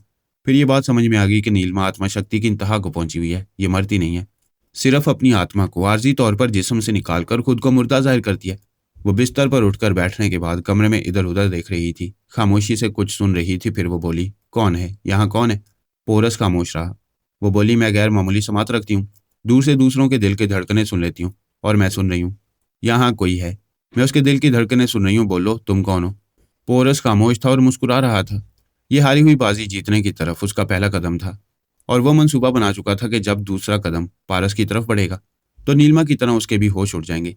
नीलिमा को उसके सवाल का जवाब नहीं मिल रहा था। कमरे में गहरी खामोशी थी। पोरस एक तरफ खामोश बैठा उसे देख रहा था। वो उस नादीदा बनने वाले को देख नहीं सकती थी, लेकिन उसकी कुव्वत समात इतनी थी कि वो कुछ फासले पर मौजूद अफराद के दिल की धड़कनें भी सुन लिया करती। पोरस उससे तकरीबन 9 फुट की दूरी पर था। उसने फिर एक बार कान लगाकर तवज्जो से सुना। बंद कमरे की खामोशी में किसी अजनबी के दिल की धड़कनें साफ सुनाई दे रही थी। वो बोली, नादीदा बनने वाली गोली के जरिए यहाँ जो भी है वो नमूदार हो जाए। वो देख रहा होगा कि मेरे पास कोई हथियार नहीं है, मैं कमरे के अंदर तन्हा हूँ, उसे नुकसान नहीं पहुंचा सकूंगी। पोरस खामोश रहा, उसकी बढ़ती हुई परेशानियों से महजूज होता रहा। वो बोली, तुम खामोश रहकर और रूपोश रहकर मेरे खिलाफ क्या कर लोगे? ज्यादा से ज्यादा इस आश्रम के खुफिया मामलात को देखते और समझते रहोगे, और मुझ पर नजर रखोगे कि मैं क्या करती फिर रही हूँ। वो चंद लम्हों तक खामोश रही, फिर बोली, मैं अपने मुखालफिन के हर हमले का तोड़ कर सकती हूँ। मेरे पास तुम्हारी रूपोशी का भी इलाज है। तुम नादीदा रहकर मेरी आत्मा शक्ति को देख चुके हो। मैं अपनी आत्मा को अपने जिस्म से बाहर निकालकर आर्जी तौर पर मुर्दा बन जाती हूँ। अभी मैं ऐसा करूंगी तो मेरी आत्मा बाहर निकलकर तुम्हें देख लेगी। क्या तुम चाहते हो कि खुद कुछ ना बोलो और मैं अपनी आत्मा शक्ति से तुम्हें पहचान लूं? उसने जवाब का इंतजार किया, फिर बोली, कोई बात नहीं, अब मैं यही कर रही हूँ, तुम मुझसे छुप नहीं सकोगे। वो अपने आरामदेह बिस्तर पर बैठी हुई थी, दोबारा चारों शाने चित लेट गई। नादीदा गोली के जरिए वो साय की तरह हो गया था। उसका ठोस जिस्म नहीं रहा था। फर्क ये था कि साया नजर आता है, वो नजर नहीं आ रहा था। लेकिन इंसान दीदा हो या नादीदा, उसकी रूह तो उसके साथ रहती है। पोरस जिंदा था। साय बनने के बावजूद उसकी रूह उसके साथ उस कमरे में मौजूद थी। नीलिमा की रूह अपने जिस्म से बाहर निकलकर उसे देख सकती थी, और वो समझ रहा था कि नीलिमा इस तरह उसे देख लेगी। जब वो बिस्तर पर लेट गई तो पोरस अपनी जगह से उठकर उसके करीब आया, फिर उसके अंदर समा गया। उसी वक्त नीलिमा की आत्मा अपने जिस्म से बाहर आई और उस कमरे में चारों तरफ देखने लगी। एक साया दूसरे साय से जाकर मिल जाए तो दोनों साए गड़बड़ हो जाती हैं। ये पहचाना नहीं जा सकता कि कौन सा साया किसका है। पोरस का साया नीलिमा के आर्जी मुर्दा जिस्म के अंदर छुप गया। अगर वो बाहर रहता तो नीलिमा की आत्मा उसे देख लेती, लेकिन उसने छुपने के लिए खुद उस ढूंढने वाली के अंदर जगह बनाई थी। वो अपने अंदर उसकी रूह को देख पाती तो उसे पहचान लेती, लेकिन रूह का चेहरा और जिस्मानी साख्त नहीं होती। वो तो एक नूर होती है जो जिस्म में समाकर उस जिस्म की सूरत और जिस्मानी साख्त इख्तियार करती है। नीलिमा की आत्मा ने अपने आप को भी देखा, लेकिन नादीदा पोरस को ना देख सकी। लेकिन एक नई बात मालूम हुई। पहले जब आत्मा बाहर निकल आती थी तो आर्जी तौर पर उसके दिल की धड़कनें भी रुक जाती थी, तभी वह दूसरों को मुर्दा दिखाई देती थी। लेकिन इस बार नीलिमा के अंदर धड़कनें सुनाई दे रही थी। जाहिर है कि वो पोरस के दिल की धड़कनें थी। नीलिमा के सीने में जो दिल था उसकी धड़कनें आर्जी तौर पर बंद हो गई थी। जब उसकी आत्मा वापस अपने जिस्म में आई तो उसका अपना दिल भी धड़कने लगा। पोरस फिर उसके अंदर से निकलकर उसके करीब बिस्तर पर बैठ गया। वो भी उठकर बैठ गई।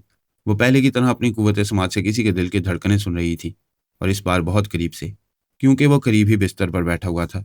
वो परेशान होकर बोली, मैं तुम्हारी इस मक्कारी से समझ सकती हूँ कि तुम पारस हो या पोरस।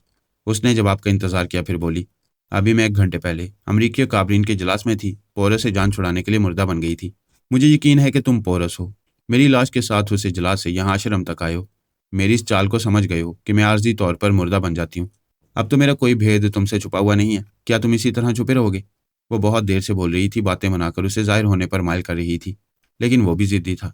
उसका अपना एक तरीक़ाकार था, और उसने नीलिमा के सिलसिले में सोच लिया था कि इसके साथ किस तरह पेश आएगा। नीलिमा ने उसे अपने रूबरू देखने के तमाम हथकंडे आजमा लिए। उसकी परेशानियां बढ़ गईं। कोई दुश्मन उसके ही घर में, उसके ही बेडरूम में, बल्कि उसके ही जिस्म के अंदर छुपकर उसे देख रहा था। अब वो राजदारी से कोई कदम नहीं उठा सकती थी। आइंदा जो भी चाल किसी के खिलाफ चलती वो उसकी चाल से वाकिफ हो जाता। अब वो उसके रहमो करम पर थी। वो चाहता तो उसे कामयाब चाल चलने का मौका देता, वरना उसकी किसी भी चाल में उसे नाकाम बना देता। इस सिलसिले में सबसे ज्यादा तजस्सुस वाली और तकलीफदेह बात यह थी कि वो रूपोश रहने वाला खुद को जाहिर नहीं कर रहा था। अगरचे वो यकीन से कह रही थी कि वो रूपोश रहने वाला पोरस है, इसके बावजूद यकीन नहीं था। उसे देखने और समझने के लिए बार बार उसे नमूदार होने पर माइल कर रही थी। उसने परेशान होकर पूछा, क्या हम दोस्त नहीं बन सकते? अगर तुम्हें दोस्ती गवारा नहीं है तो हमारे दरमियान कोई समझौता हो सकता है। तुम जानते होगे कि मैं ताकतवर भी हूँ और कई गैर मामूली सलाहियतों की मालिक हूँ। तुम्हारे बहुत काम आ सकती हूँ। क्या तुम मसलिहत अंदेश नहीं हो? मुझसे काम निकालने के लिए कभी ना कभी तो मुझसे कुछ बोलोगे। आज नहीं तो कल किसी न किसी मौके पर मुझसे नहीं बोलोगे तो फिर मुझसे काम कैसे लोगे? इसके बाद वह झुंझला गई। बर्दाश्त की एक हद होती है। वो उसकी मातहत बनकर उसके अहकामात की तामील करने और हर तरह से उसके काम आने के लिए तैयार थी, फिर भी वो नहीं बोल रहा था। उसकी समझ में नहीं आ रहा था कि क्या करे। वो सामने होता तो उसका सर तोड़ देती। वो बिस्तर से उतरकर फर्श पर टहलने लगी, कभी उधर जाने लगी, कभी इधर आने लगी, फिर एक जगह रुककर सोचने लगी। उसी वक्त उसे अपने चेहरे पर और होंठों के करीब सांसों की हरारत महसूस हुई। वह सहम कर पीछे हट गई। उसकी अकल ने समझाया कि उसे गिरगिट की तरह रंग बदलना चाहिए। वह फौरन ही मुस्कुराकर बोली, तुम मेरे इतने करीब हो। मैं हमेशा तुम्हारे अंदर तुम्हारी कैद में रहना चाहती हूँ। उसे अपने चेहरे पर गरम गरम सांसों का भभका महसूस हुआ। उसने खुश होकर अपनी दोनों बाहें फैला दी ताकि वो उसे अपने बाजू में समेट ले। वो बाहें फैलाए थोड़ी देर इंतजार करती रही, फिर कुव्वत समाज से सोना तो उसकी मौजूदगी का पता नहीं चला। शायद वो कमरे से चला गया था। वो अपनी तौहीन पर झुंझला गई, गुस्से से गालियां देने लगी, कमरे की चीजें उठा उठा कर फेंकने लगी। फिर उसने अचानक सांस रोक ली। कोई उसके दिमाग में आना चाहता था। वो बोली, अच्छा तो अब तुम मेरे चोर ख्यालात पढ़ना चाहते हो? मुझे आत्मा शक्ति में इतनी महारत हासिल है कि तुम मुझे ऐसा भी कमजोरी में मुब्तला करके भी मेरे दिमाग में नहीं आ सकोगे। ये कहते उसने सांस रोक ली, फिर उसे अपने दिमाग से भगा दिया। बड़ी खामोशी और तवज्जो से सुनने लगी। वो जो कमरे में था अब उसके दिल की धड़कनें सुनाई नहीं दे रही थी। इसका मतलब ये था कि वो कमरे के बाहर कहीं गया हुआ है। आश्रम के किसी दूसरे हिस्से में जाकर उसके ख्यालात भी पढ़ना चाहता है और वहां के बारे में बहुत कुछ मालूमात भी हासिल कर रहा होगा। वो कमरे में खड़ी हुई थी, परेशानी से सोच रही थी। कोई अजनबी उसके वजूद पर छा गया है, उसकी पूरी जिंदगी को अपने शिकंजे में ले रहा है। तब उसने अपने पोते स्वामी तिलकराम भाटिया को याद किया। अब वही उसके कुछ काम आ सकता था। उसने फौरन ही ख्याल खुआनी की परवाज की, उसके दिमाग में पहुंचना चाहा, फिर उसका दिल धक से रह गया। उसने दूसरी तीसरी बार उसके पास पहुंचने की कोशिश की। उसके दिमाग को झटका सा लगा। वो बार बार अपने पोते के दिमाग को मुर्दा पा रही थी। फिर वो सदमे से चीखें मारकर रोने लगी।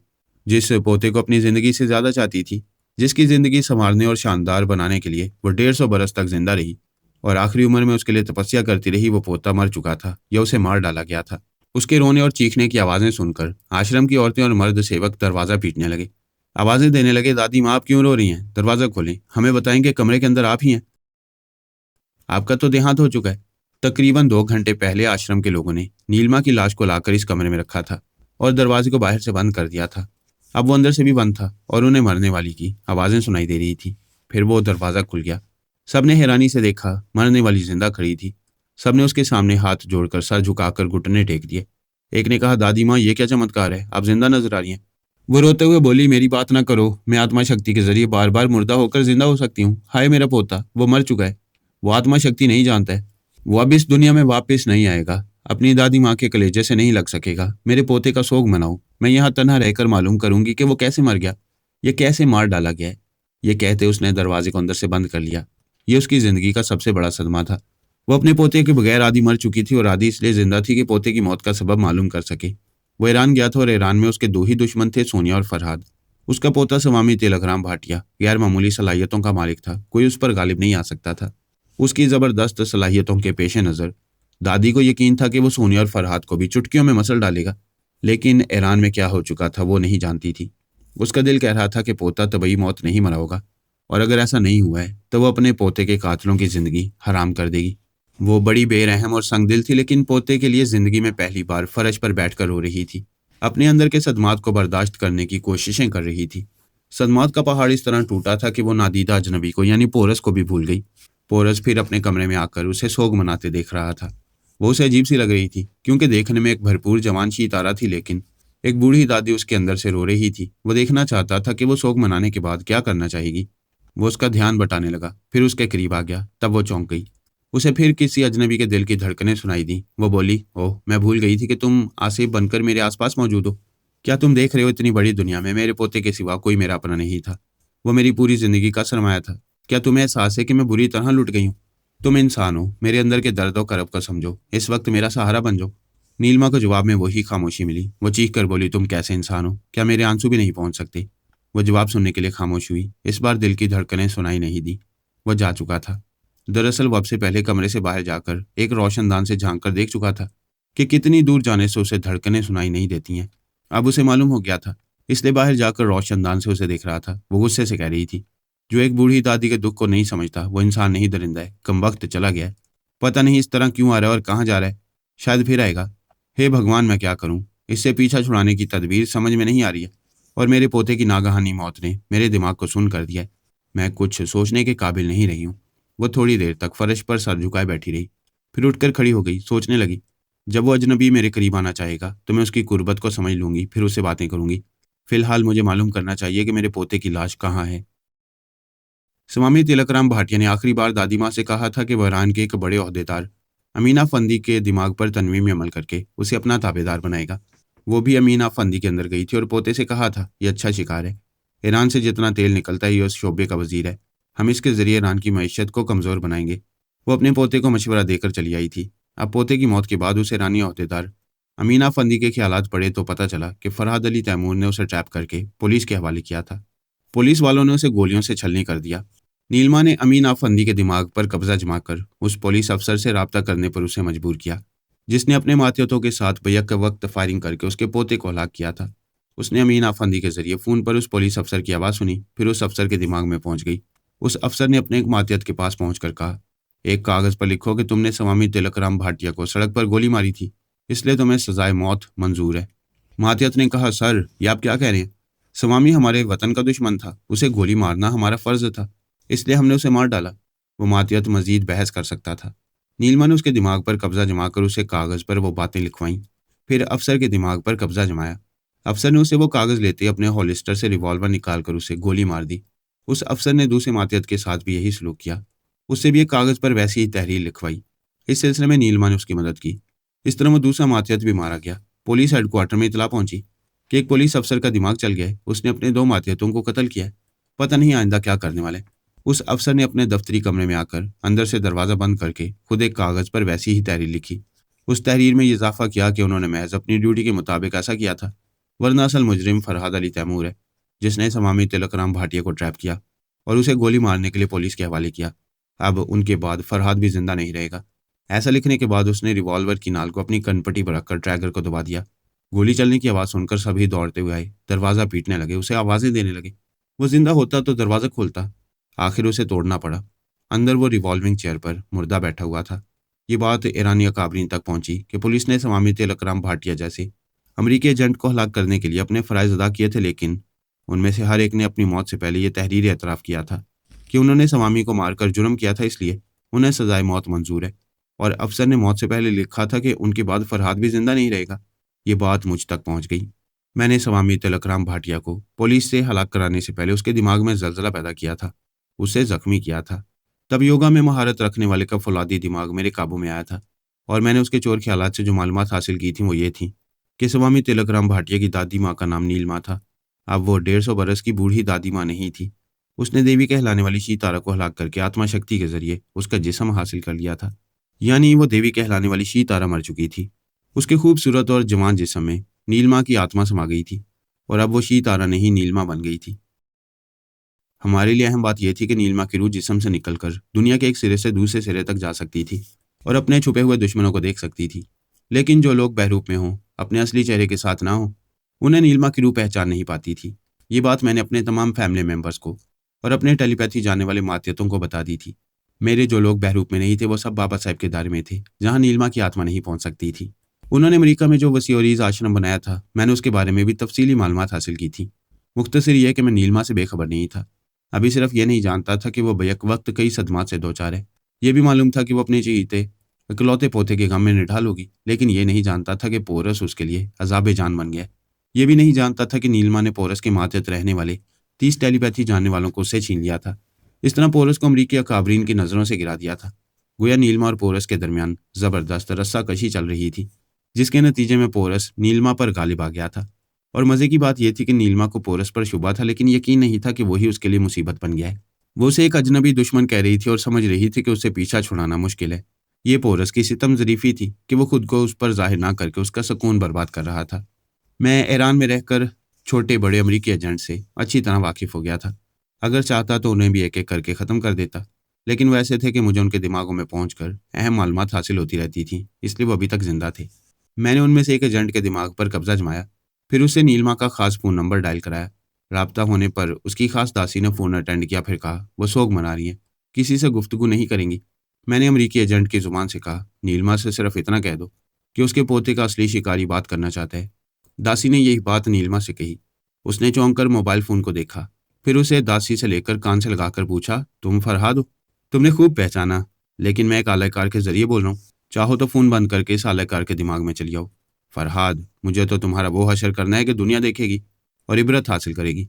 तुम अब तक मेरे हाथों मरने के लिए जिंदा थे, लेकिन अब मैं ज़्यादा बात नहीं करूँगी। मुझे सिर्फ इतना बता दो, मेरे पोते की लाश कहाँ है? मैंने कहा, हाँ, लाश ज़रूरी है। उसका कार्यक्रम नहीं करोगी तो पोते की आत्मा को शांति नहीं मिलेगी। वो बेचारा स्वर्ग में नहीं जा सकेगा। जो पूछ रही हूँ उसका जवाब दो। अभी तुमने कहा था कि मैं तुम्हारे हाथों मरने के लिए जिंदा हूँ। अब तक इसी इंतजार में जिंदा हूँ कि तुम आओगी और मेरी रूह पर कब्जा करके ले जाओगी। तुम फजूल बातें कर रहे हो। मेरे पोते की लाश दोगे या नहीं?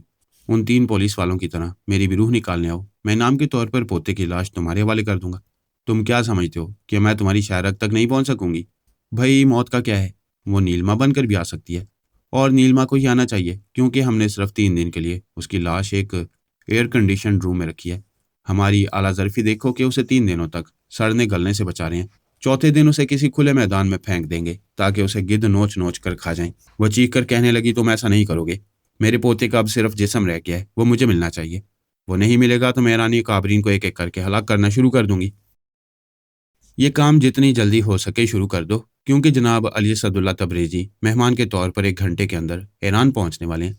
फिर तुम्हारी आत्मा शक्ति धरी की धरी रह जाएगी। ना तुम यहाँ किसी को हलाक कर सकोगी और ना ही पोते की लाश हासिल कर सकोगी। वो ठंडी पड़ गई।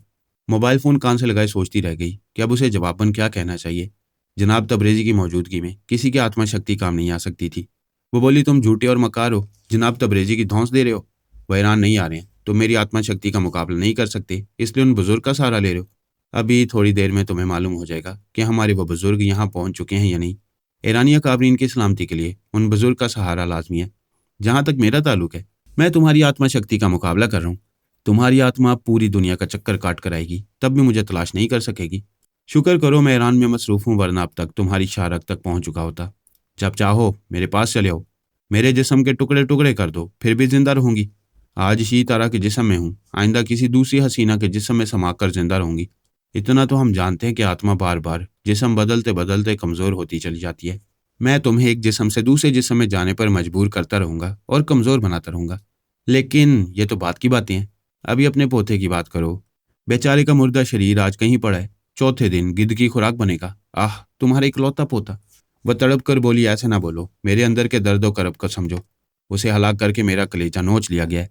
मैं तुम्हें चैलेंज नहीं करूंगी, उसे वापस कर दो। उसे वापस करेंगे तो तुम उसके क्रियाक्रम के बाद अमेरिका की दाश्ता बनकर यहाँ होगी। बेहतर है कि अभी आओ, मुझसे और ईरानी अकाबरीन से इंतकाम लो और पोते को ले जाओ।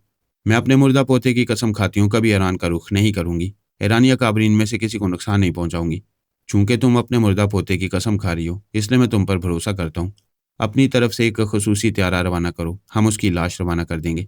मैं अभी त्यारे की रवानगी का इंतजाम करती हूँ। अगर पहले ही इतनी शराफत से गुफ्तगू करती तो इतना वक्त ज़ाया ना होता। वैसे जो त्यारा भेज रहे हो उसमें 4 लाशों की गुंजाइश होनी चाहिए। उसने हैरानी से पूछा, बाकी 3 लाशें किसकी होंगी? तुमने हमारे 3 पुलिस वालों को हलाक किया है। अपने अमरीकी आकाओं से कहो कि उनके 3 एजेंट्स की लाशें भी रवाना की जा रही हैं। मैंने अपने आलाकार के जरिए फ़ोन बंद कर दिया। बिल्ली डोना को इस हालत में छोड़ा गया था कि वो पोरस के जूहू वाले बंगले में थी। इस बंगले में डमी पारस और डमी पोरस के दरमियान जिस तरह मुकाबला हुआ था, उसके नतीजे में बिल्ली डोना को नुकसान पहुंचा था। पारस ने पोरस को असली समझकर एंटी टेलीपैथी दवा स्प्रे की थी। बाद में ये भेद खुला कि पारस और पोरस डमी है। उनमें से कोई टेलीपैथी नहीं जानता था। वहाँ ये इलम जानने वाली सिर्फ बिल्ली डोना थी। इस दवा के असर से वो 12 घंटे के लिए टेलीपैथी के इलम से महरूम हो गई थी। पहली बार टेलीपैथी से महरूम होकर ऐसा लग रहा था जैसे ढोल का पोल हो गई है। उसमें जितनी सलाहियतें थीं वो सब टेलीपैथी के बल पर थीं, क्योंकि मुखालफिन के चोर ख्यालात पढ़ लेने के बाद ही वो उनकी ताकत और कमजोरी का अंदाजा लगाती थी और इसी के मुताबिक मक्काराना चालें चलती थी। डमी पारस और डमी पोरस के जाने के बाद उसने बंगले के दरवाजे और खिड़कियों को अंदर से बंद कर लिया। दिलो दिमाग में यह खौफ छाया हुआ था कि वहां कोई भी दुश्मन आ सकता है। पारस ने अपने 2 मातियतों से कह दिया था कि वो बिली के दिमाग में रहे। अगर पोरस उस पर अमल करना चाहे तो उसे नाकाम बना दें। पोरस ने भी यही किया। उसने अपने 2 टेलीपैथी जानने वालों को भी वही हुक्म दिया। पारस से टकराने के बाद पोरस का एक एक लम्हा कीमती था। उसे पारस के अगले हमलों से महफूज रहने और नए डॉक्टरों से नई दवा तैयार कराने के लिए कई तरह के मंसूबे बनाने थे और इन मंसूबों पर जल्द से जल्द अमल भी करना था। बिली डोना का खौफ बेजा नहीं था। पारस और पोरस अब भी उसे हासिल करना चाहते थे। उन दोनों के मातियतों ने बड़ी खामोशी से उसके अंदर जगह बनाई थी। इस तरह यह साफ जाहिर था कि 12 घंटे एक दूसरे की रोकथाम में गुजर जाते और वह किसी की भी मामूला बनने से महफूज रह जाती। पारस और पोरस ने अपने अपने मातहतों को नादीदा बनाने वाली नन्ही सी गोलियां दी थी और उन्हें हुक्म दिया था कि वो 12 घंटे के अंदर ट्रैप ना की जा सके तो फिर उसकी टेलीपैथी की सलाहियत बहाल हो जाएगी। वो उन मातहतों को अपने अंदर नहीं आने देगी। उस वक्त वो नादीदा बनकर उसके आसपास रह सकती हैं और मालूम कर सकते हैं कि वो जूहू के बंगले से निकलने के बाद कहाँ जाएगी, क्या करेगी और रुपोश रहने के लिए कहाँ अपना ठिकाना बनाएगी। 12 घंटे कुछ कम नहीं होते। वक्त था कि गुजर नहीं रहा था। वो एक कमरे से दूसरे कमरे में जा रही थी। खिड़कियों के पर्दे हटाकर ये देखती थी कि नामालूम अफराद उसकी निगरानी कर रहे हैं या नहीं। उसने जिंदगी में कभी इतनी दुआएं नहीं मांगी होंगी जितनी उस रोज अपनी सलामती के लिए मांग रही थी। दुआएं कबूल हो गईं। आखिर वो अजाब से भरपूर 12 घंटे गुजर गए। उसने आजमाइश के तौर पर ख्याल ख्वानी की परवाज की। अपने एक मातियत के दिमाग में पहुंचकर उसके ख्यालात पड़े, फिर खुशी के मारे उछल पड़ी। उसकी खोई हुई सलाहियत उसे वापस मिल गई थी। वो स्प्रिंग वाले बेड पर लोटपोट होने लगी। उसे यकीन था कि इस दौरान में उसके दिमाग में कोई नहीं आया।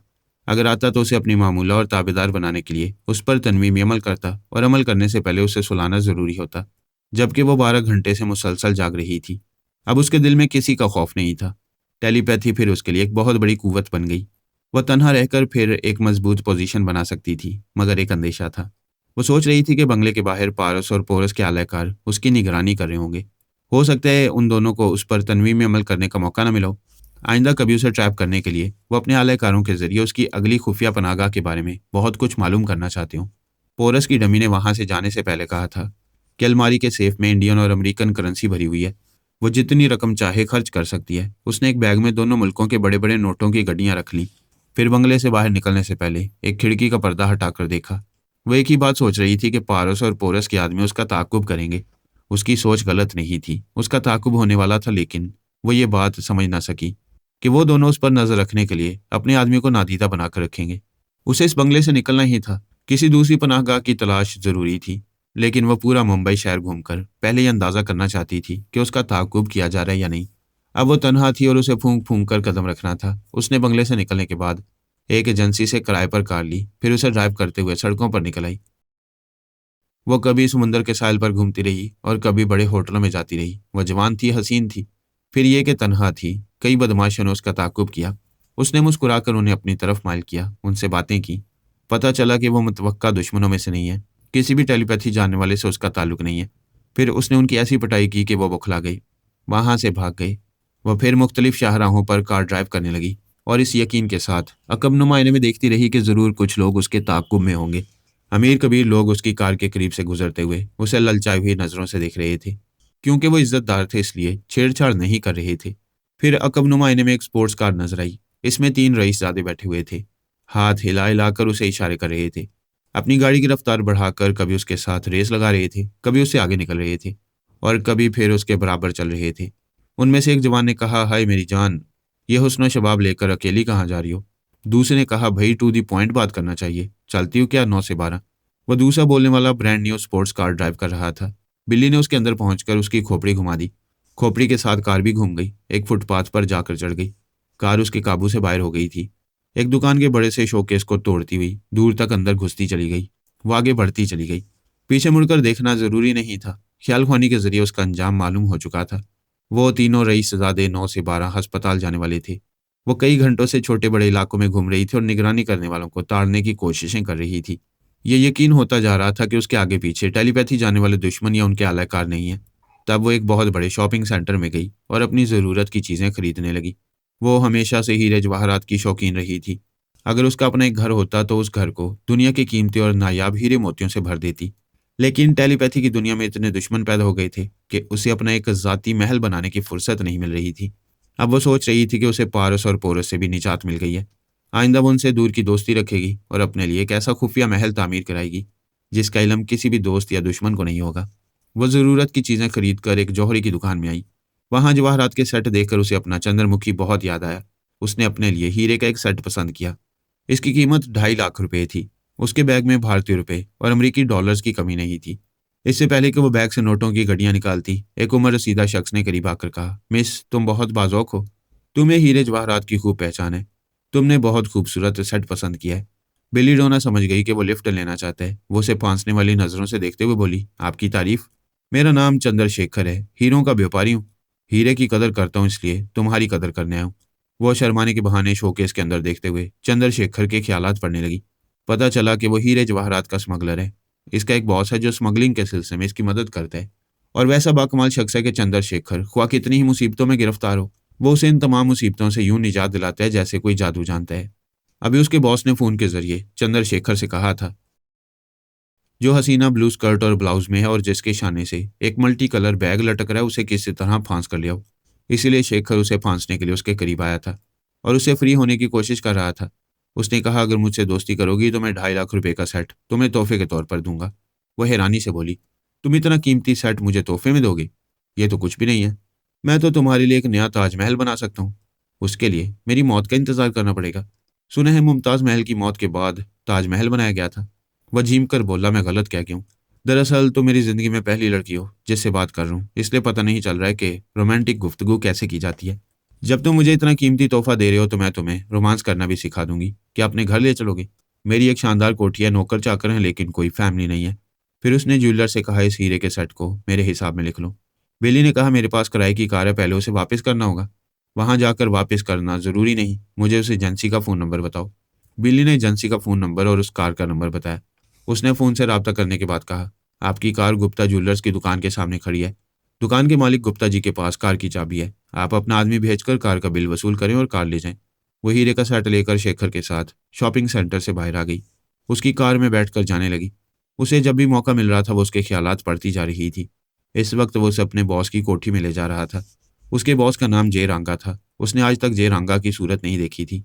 एक बार उसने छुपकर उसे देखने की कोशिश की थी। बॉस ने उसे बुलाकर कहा था, आइंदा मुझसे छुपकर कोई काम करने की कोशिश ना करना, वरना अपनी मौत से पहले मारे जाओगे। ये तुम्हारे लिए पहली और आखिरी वार्निंग है। बिल्ली डोना को वो बॉस जेरांगा कुछ पुरिसरा लग रहा था, लेकिन ये यकीन था कि इस बॉस का ताल्लुक पारस या पोरस से नहीं होगा। अगर एक का भी ताल्लुक उससे होगा तो दूसरा उसकी राह में रुकावट बन जाएगा। वह बॉस कोई ऐसा शख्स होगा जिससे वो पहली बार मिलने जा रही थी। वो कोई छोटा या बड़ा खतरा मोल लिए बगैर अपने लिए एक महफूज जगह तलाश नहीं कर सकती थी। वो अब तक इस बात से बेखबर थी कि पारस और पोरस के नादीदा अलाकार उसके आसपास हैं। और मजे की बात यह थी कि उन दोनों के अलाकारों को एक दूसरे की मौजूदगी की खबर नहीं थी, क्योंकि वो मुसलसल नादीदा बने हुए थे। वो कार एक बहुत बड़ी आलीशान कोठी के हाथे में दाखिल हुई और पोर्च में आकर रुक गई। दो मुसल्लह गार्ड्स ने आगे बढ़कर दोनों तरफ के दरवाजे खोले। वो कार से बाहर आई। कार का बैरूनी दरवाजा बंद था। एक गार्ड ने रिमोट कंट्रोलर से इसे खोला। वो शेखर के साथ अंदर एक कॉरिडोर में आई। उसके दोनों तरफ जो दीवारें थीं, उसमें खुफिया एक्सरे मशीन नस्ब की गई थी। वहां से गुजरने वालों को वो नजर नहीं आती थी। इस कोठी के एक वसीओरीज कमरे के वस्त में जय रांगा एक रिवॉल्विंग चेयर पर बैठा हुआ था। चारों तरफ दीवारों पर बड़े बड़े स्क्रीनों पर उस कोठी के अंदरूनी और बैरूनी मनाजिर दिखाई दे रहे थे और वो रिवॉल्विंग चेयर पर बैठा घूम घूम कर देख रहा था। पहले उसने कार को कोठी के अहाते में दाखिल होते देखा। फिर बिली डोना कार से उतरकर चंद्र के साथ उस दरवाजे के सामने आई, जिसे एक गार्ड ने रिमोट कंट्रोलर के जरिए खोला था। वो दोनों उस दरवाजे से एक कॉरिडोर में दाखिल हो गए। तब जे रांगा रिवॉल्विंग चेयर पर बैठे बैठे उस स्क्रीन की तरफ घूम गया जिसका ताल्लुक एक्सरे मशीन से था। वो एक्सरे मशीन ये दिखाती थी कि आने वाला अपने लिबास के अंदर हथियार वगैरह छुपा कर ला रहे हैं या नहीं। जैसा कि सब जानते हैं कि एक्सरे मशीन इंसान के ऊपरी गोश्त पोस्ट को नहीं, अंदर के अज़ा और हड्डियों को दिखाती है। जयरांगा ये देखकर चौंक गया कि इस कॉरिडोर से बिल्ली डोना और शेखर गुजर रहे थे, लेकिन उन दोनों के अलावा मजीद दो इंसानी ढांचे नजर आ रहे थे। वह एक्सरे मशीन दो की जगह चार इंसानों को मुतहर्रिक दिखा रही थी। ये वाज़ेह हो जाए कि नादीदा बनाने वाली गोलियां एक इंसान को दूसरे इंसान की नज़रों से ओझल करती हैं, जबकि ओझल होने वाला शख्स वहां मौजूद रहता है। वो साए की तरह यूं तहलील हो जाता है कि उसे कोई छू नहीं सकता, लेकिन अपने तमाम इंसानी अज़ा के साथ हाजिर रहता है। ये इंसानी अज़ा इंसानी आंखों से, कैमरे के लेंस से और आईने की सतह पर दिखाई नहीं देते, लेकिन एक्सरे मशीन वो होती है जो छुपी हुई चीज़ों को स्क्रीन पर जाहिर करती है। पारस और पोरस के आलाकार जो नादीदा बनकर अब तक बिली डोना के साथ लगे हुए थे, उनके ढांचे और लिबास के अंदर छुपे हुए हथियार स्क्रीन पर दिखाई दे रहे थे। कॉरिडोर में शेखर आगे चल रहा था, उसके पीछे बिली डोना थी। वो कॉरिडोर इतना तंग था कि दो अफराद शाना बशाना नहीं चल सकते थे। एक दूसरे के पीछे की तार की सूरत में गुजरना लाजमी था। जय रांगा उन्हें तवज्जो से देख रहा था। बिली डोना और शेखर जैसे ही कॉरिडोर के आखिरी दरवाजे से गुजरे, उसने फौरन एक बटन को दबा दिया। स्लाइडिंग दरवाजा तेजी से बंद हो गया। बिली के पीछे जो नादीदा जासूस आ रहे थे वह दरवाजे के पास रुक गए। उन्होंने परेशानी से सोचा, यह दरवाजा अचानक क्यों बंद हो गया? इसे खोलने की कोशिश की जा सकती थी। इसके लिए ठोस जिस्म के साथ नमूदार होना जरूरी था, तभी वो दरवाजे के हैंडल को पकड़कर इसे खोल सकते थे। वो दोनों अब तक एक दूसरे की मौजूदगी से बेखबर थे, लेकिन नमूदार होने की सूरत में यह समझ रहे थे कि दरवाज़ा अगर उनकी कोशिश से खुल जाएगा तो दूसरी तरफ खड़े हुए मुसल्लह गार्ड्स उन्हें देख लेंगे। एक तरकीब ये थी कि वापस कोठी के बाहर जाएं और किसी दूसरे दरवाजे से दाखिल होकर फिर बिली डोना के करीब पहुंच जाएं। वो दोनों एक ही तरह सोच रहे थे। वहां से पलटकर तेजी से चलते हुए उस दरवाजे के पास आए जिसे रिमोट कंट्रोलर के जरिए खोला गया था। वहां भी यही मसला था। इसे खोलने या खुलवाने के लिए दरवाजे पर दस्तक देना लाजमी था और वहां भी बाहर मुसल्लह गार्ड्स मौजूद थे। लेकिन वहां ये सहूलत थी कि वो दस्तक देकर दरवाजे खुलवाते ही नादीदा बनकर कोठी में किसी दूसरे दरवाजे से दाखिल हो सकते थे। जयरंगा आराम से रिवॉल्विंग चेयर पर बैठा इन इंसानी ढांचों को स्क्रीन पर देख रहा था। वो दोनों एक दरवाजे से दूसरे दरवाजे तक गए थे। जयरंगा ने कॉर्डलेस फोन के जरिए कोठी के बाहर मुसल्ला गार्ड से कह दिया था कि दरवाजे पर दस्तक सुनाई दे तो उसे रिमोट कंट्रोलर के जरिए ना खोला जाए। और उन दोनों के पास यही एक तरीका रह गया था कि वो दस्तक देकर दरवाजा खुलवाते फिर फौरन ही नादीदा हो जाते। ऐसा करने के लिए उन दोनों को नमूदार होना पड़ा।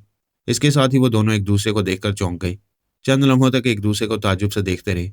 फिर पारस के आलाकार ने कहा, अच्छा समझ गया, तुम पोरस के जासूस हो और बिली डोना से छुपकर उसकी निगरानी कर रहे हो। दूसरे ने कहा, और तुम कौन हो? मैं मोटी अकल से भी समझ सकता हूँ कि तुम पारस के जासूस हो और वही कर रहे हो जो मैं कर रहा हूँ। हाँ, ये सच है। हम दोनों के बॉस ने हमें यही हदायत दी है कि हम बिली डोना को नजरों से ओझल ना होने दें। वो तो नजरों से ओझल हो गई है। हम दोनों इस पिंजरे में कैद हो गए हैं। हमें दरवाजे पर दस्तक देना चाहिए। जैसे ही दरवाजा खुलेगा हम फौरन नादीदा बनकर यहाँ से निकल जाएंगे। यहाँ से निकलने के बाद हम फिर बिली डोना की निगरानी करेंगे। लेकिन मैं अपने मालिक का वफादार हूँ। ये नहीं चाहूंगा कि कोई दूसरा हमारे खिलाफ काम करे। ये कहते ही उसने रिवॉल्वर निकाल लिया। फिर कहा, खबरदार हरकत ना करना।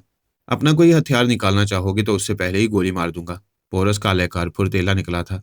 उसने पारस के आलाकार को गन पॉइंट पर रख लिया था। लेकिन पारस का आलाकार भी कुछ कम नहीं था। उसने फौरन पोरस की आवाज और लहजे को गिरफ्त में लेकर अपने सामने वाले के दिमाग में पहुंचकर कहा, यह क्या हमाकत कर रहे हो? रिवॉल्वर जेब में रख लो। मैं पारस के जासूस से निमट रहा हूँ। पोरस के आलाकार ने हुक्म की तामील की। रिवॉल्वर को जेब में रख लिया। उसी वक्त पारस के आलाकार ने अपना रिवॉल्वर निकाल कर कहा, मुझे इंसान को गधा बनाना आता है। अभी तुम्हारे दिमाग में तुम्हारा बॉस नहीं आया था। मैंने उसका लबो लहजे इख्तियार करके बाजी पलट दिया। ये कहते उसने गोली मार दी। वो फर्श पर गिरकर तड़प तड़प कर मर गया। दूसरा दौड़ता हुआ दरवाजे के पास आया। उसका ख्याल था कि गोली चलने की आवाज सुनते ही बाहर के गार्ड्स दरवाजा खोलकर सिचुएशन मालूम करेंगे और वो नादीदा बनकर इत्मीनान से बाहर चला जाएगा। बिली डोना शेखर के साथ इस कॉरिडोर से निकलने के बाद एक बहुत ही खूबसूरत से ड्राइंग रूम में पहुंची थी। वहां उसने जयरंगा की आवाज़ सुनी। वो शेखर से बोला, मिस बिली को मेरे पास ले आओ। वो उसके साथ चलती हुई उस वसी और रीज कमरे में पहुंची जहां एक रिवॉल्विंग चेयर पर जयरंगा बैठा हुआ था। उसने चेहरे पर मास्क चढ़ा रखा था। अपने असली चेहरे को छुपाया हुआ था। उसने कहा, बिल्ली इस स्क्रीन को देखो जहां दो इंसानी ढांचे मुतहर्रिक नजर आ रहे हैं। अभी पता चलेगा कि वो कौन लोग हैं। वो उन ढांचों को देखने लगी। जयरंगा ने कहा, दोनों स्क्रीन को भी देखती रहो। मुझे यकीन है कि ये नादीदा गोलियों के जरिए इस तरह नजर आ रहे हैं और अब मजबूर होकर नमूदार हो जाएंगे। थोड़ी देर बाद यही हुआ। वो दोनों एक स्क्रीन पर नमूदार हो गए और एक दूसरे को हैरानी से देख रहे थे। उनकी गुफ्तगू से पता चला कि वो दोनों पारस और पोरस के जासूस हैं और बिली डोना की लाइल्मी में उसकी निगरानी कर रहे हैं। बिली डोना हैरानी से देख रही थी। उनमें से एक ने दूसरे को गोली मार दी और अब इंतजार कर रहा था कि गोली चलने की आवाज पर दरवाजा खुलेगा तो वो नादीदा बनकर बाहर निकल जाएगा। लेकिन दरवाजा नहीं खुल रहा था। शेखर ने कहा, बॉस इसका भी यही अंजाम होना चाहिए। इसे मजबूर करें कि ये खुद को गोली मार दे। बिली ने कहा, इसे जिंदा रहने की ज्यादा मोहलत दी जाएगी तो ये टेलीपैथी के जरिए पारस को यहाँ का पता बताएगा। इसके दूसरे जासूस फिर मेरे पीछे पड़ जाएंगे। बिल्ली ने देखा उस कॉरिडोर में धुआं फैल रहा था और पारस का आलाकार खांस रहा था। जयरंगा ने कहा, यह धुआं इसे ख्याल खाने की मोहलत नहीं देगा। ये पारस को मुखातिब नहीं कर सकेगा। यही हो रहा था। वो खांसते खांसते निढाल सा हो गया। झुकते झुकते फर्श पर गिर पड़ा। फिर उसमें खांसने की भी सक्कत नहीं रही। वो सांस नहीं ले पा रहा था। उसका दम घुट रहा था। जरा सी देर में उसके हाथ पांव ढीले पड़ गए। बिल्ली को अंदेशा था कि ऐसे वक्त पारस उस आलेकार के दिमाग में पहुंचकर इस कोठी का पता मालूम ना कर ले। वो उस आलेकार के अंदर पहुंच गई। उसे रिवॉल्वर को मजबूती से पकड़ने और खुद को गोली मारने की सक्कत उसमें पैदा की। उसने यही किया और हमेशा के लिए ठंडा पड़ गया। इस कॉरिडोर से धुआं छटने लगा। वो जहां से निकल रहा था वहां वापस जाने लगा। जयरंगा ने कहा, शेखर तुम जाओ। वो सर झुकाकर चला गया। बिली डोना खड़ी हुई चारों तरफ घूमकर दीवारों पर छोटे बड़े स्क्रीन देख रही थी। शेखर वहां से जाने के बाद अब एक स्क्रीन पर दिखाई दे रहा था। वो एक ड्राइंग रूम से गुजर रहा था। कोठी के अंदर और बाहर के तमाम मुसल्ला गार्ड्स भी मुख्तलिफ स्क्रीनों पर दिखाई दे रहे थे। इस कोठी के हाथे में भी कोई छुप कर नहीं आ सकता था और बिली ये भी देख चुकी थी कि नादीदा बनकर आने वाले भी एक्सरे मशीन के बायस छुप नहीं पाते। वो जयरंगा के सामने एक सोफे पर बैठकर बोली, तुम्हारे अंदाज से पता चलता है कि तुमने मुझे जानबूझकर यहाँ बुलाया है। क्या तुम मुझे पहले से जानते हो? नहीं, आज ही तुम्हें देखा है। तुम बेहद हसीन और बहुत पुरकशिश हो। तुम्हें देखते ही मेरे दिल में तुम्हारी तमन्ना पैदा हो गई। बिल्ली ने पूछा, मैं तुम्हारी तमन्ना कैसे करूं? तुम्हारा चेहरा नजर नहीं आ रहा। क्या हमेशा इसी तरह मास्क पहने रहते हो? उसने मुस्कुराते हुए अपने चेहरे से मास्क हटा दिया, फिर कहा, मैं चेहरे बदलता रहता हूँ।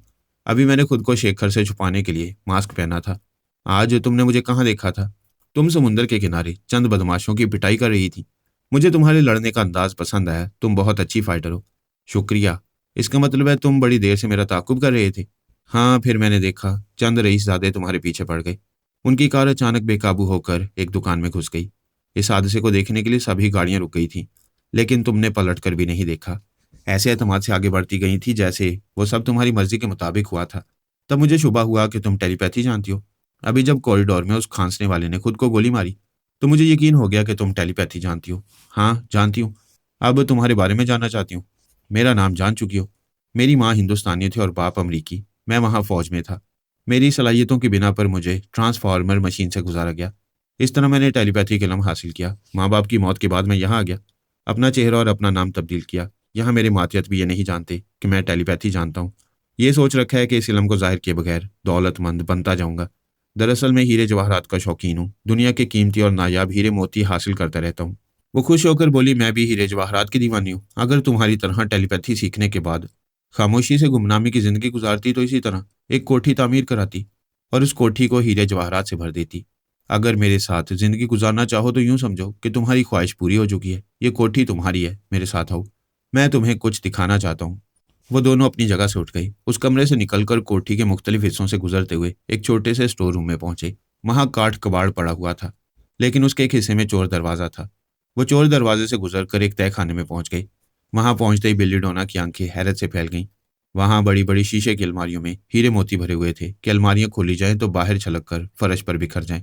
बिल्ली ने अपनी जिंदगी में ऐसे नायाब हीरे मोती और इतना ढेर सारा खजाना नहीं देखा था। वो खुशी के मारे उसकी गर्दन में बाहें डालकर बोली, बस यही मेरी मंजिल है। मैं तो यहाँ से कभी नहीं जाऊंगी। वो बोला, तुम मेरे लिए किसी खजाने से कम नहीं हो, मगर एक अंदेशा है। कैसा अंदेशा? वो दोनों जासूस जो नादीदा बनकर तुम्हारे साथ यहाँ तक चले आए थे, उनका ताल्लुक पारस और पोरस से था। इससे साफ जाहिर है कि तुम दोनों के लिए बहुत जरूरी हो। वो दोनों अपने अपने तौर पर तुम्हें हासिल करना चाहते हैं। अब वो मुझे तलाश नहीं कर सकेंगे। उनके जासूस मारे गए हैं। मैं चेहरा बदल कर तुम्हारे साथ रहूंगी। क्या टेलीपैथी की दुनिया में चेहरे बदलने वालों की कमी है? सभी चेहरे बदलते और रूपोश रहते हैं। इसके बावजूद दुश्मनों के हत्थे चढ़ जाते हैं।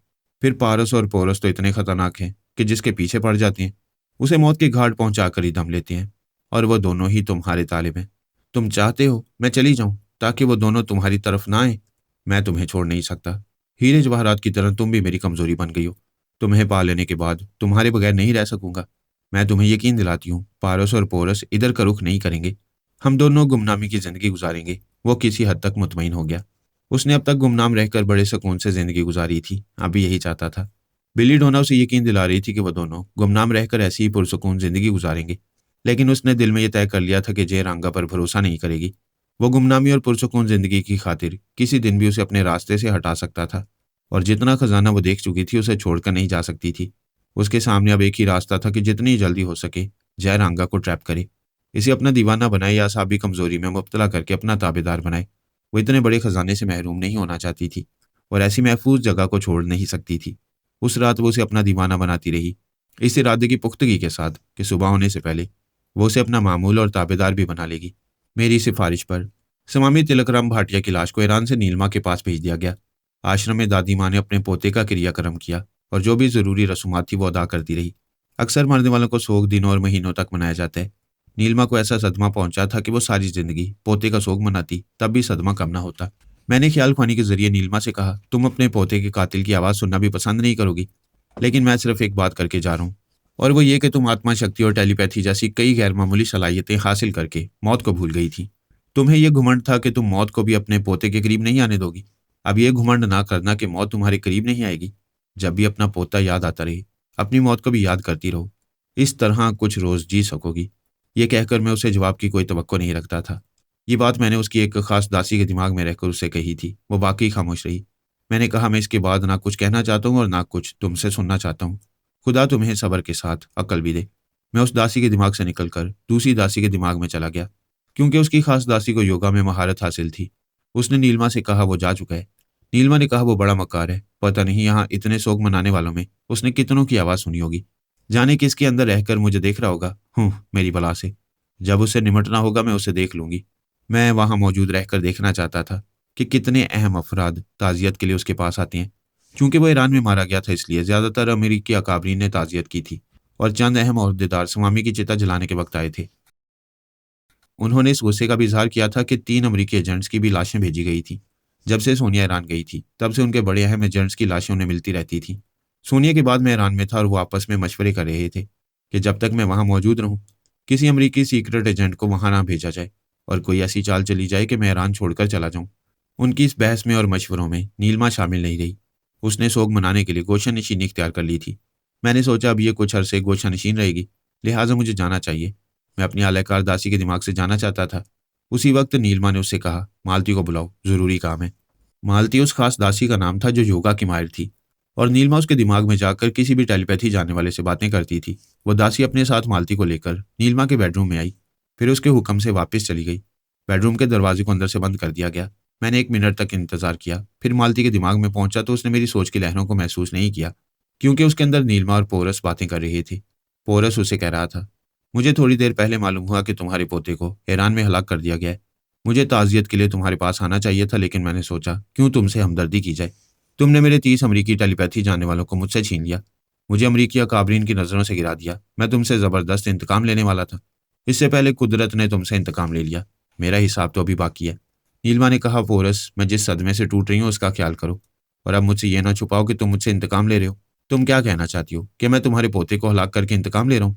नहीं, उसका कातिल तो फरहाद अली तैमूर है। मैं जल्दी उससे निमटने वाली हूँ। फिर मुझे किस बात का इल्जाम दे रही हो?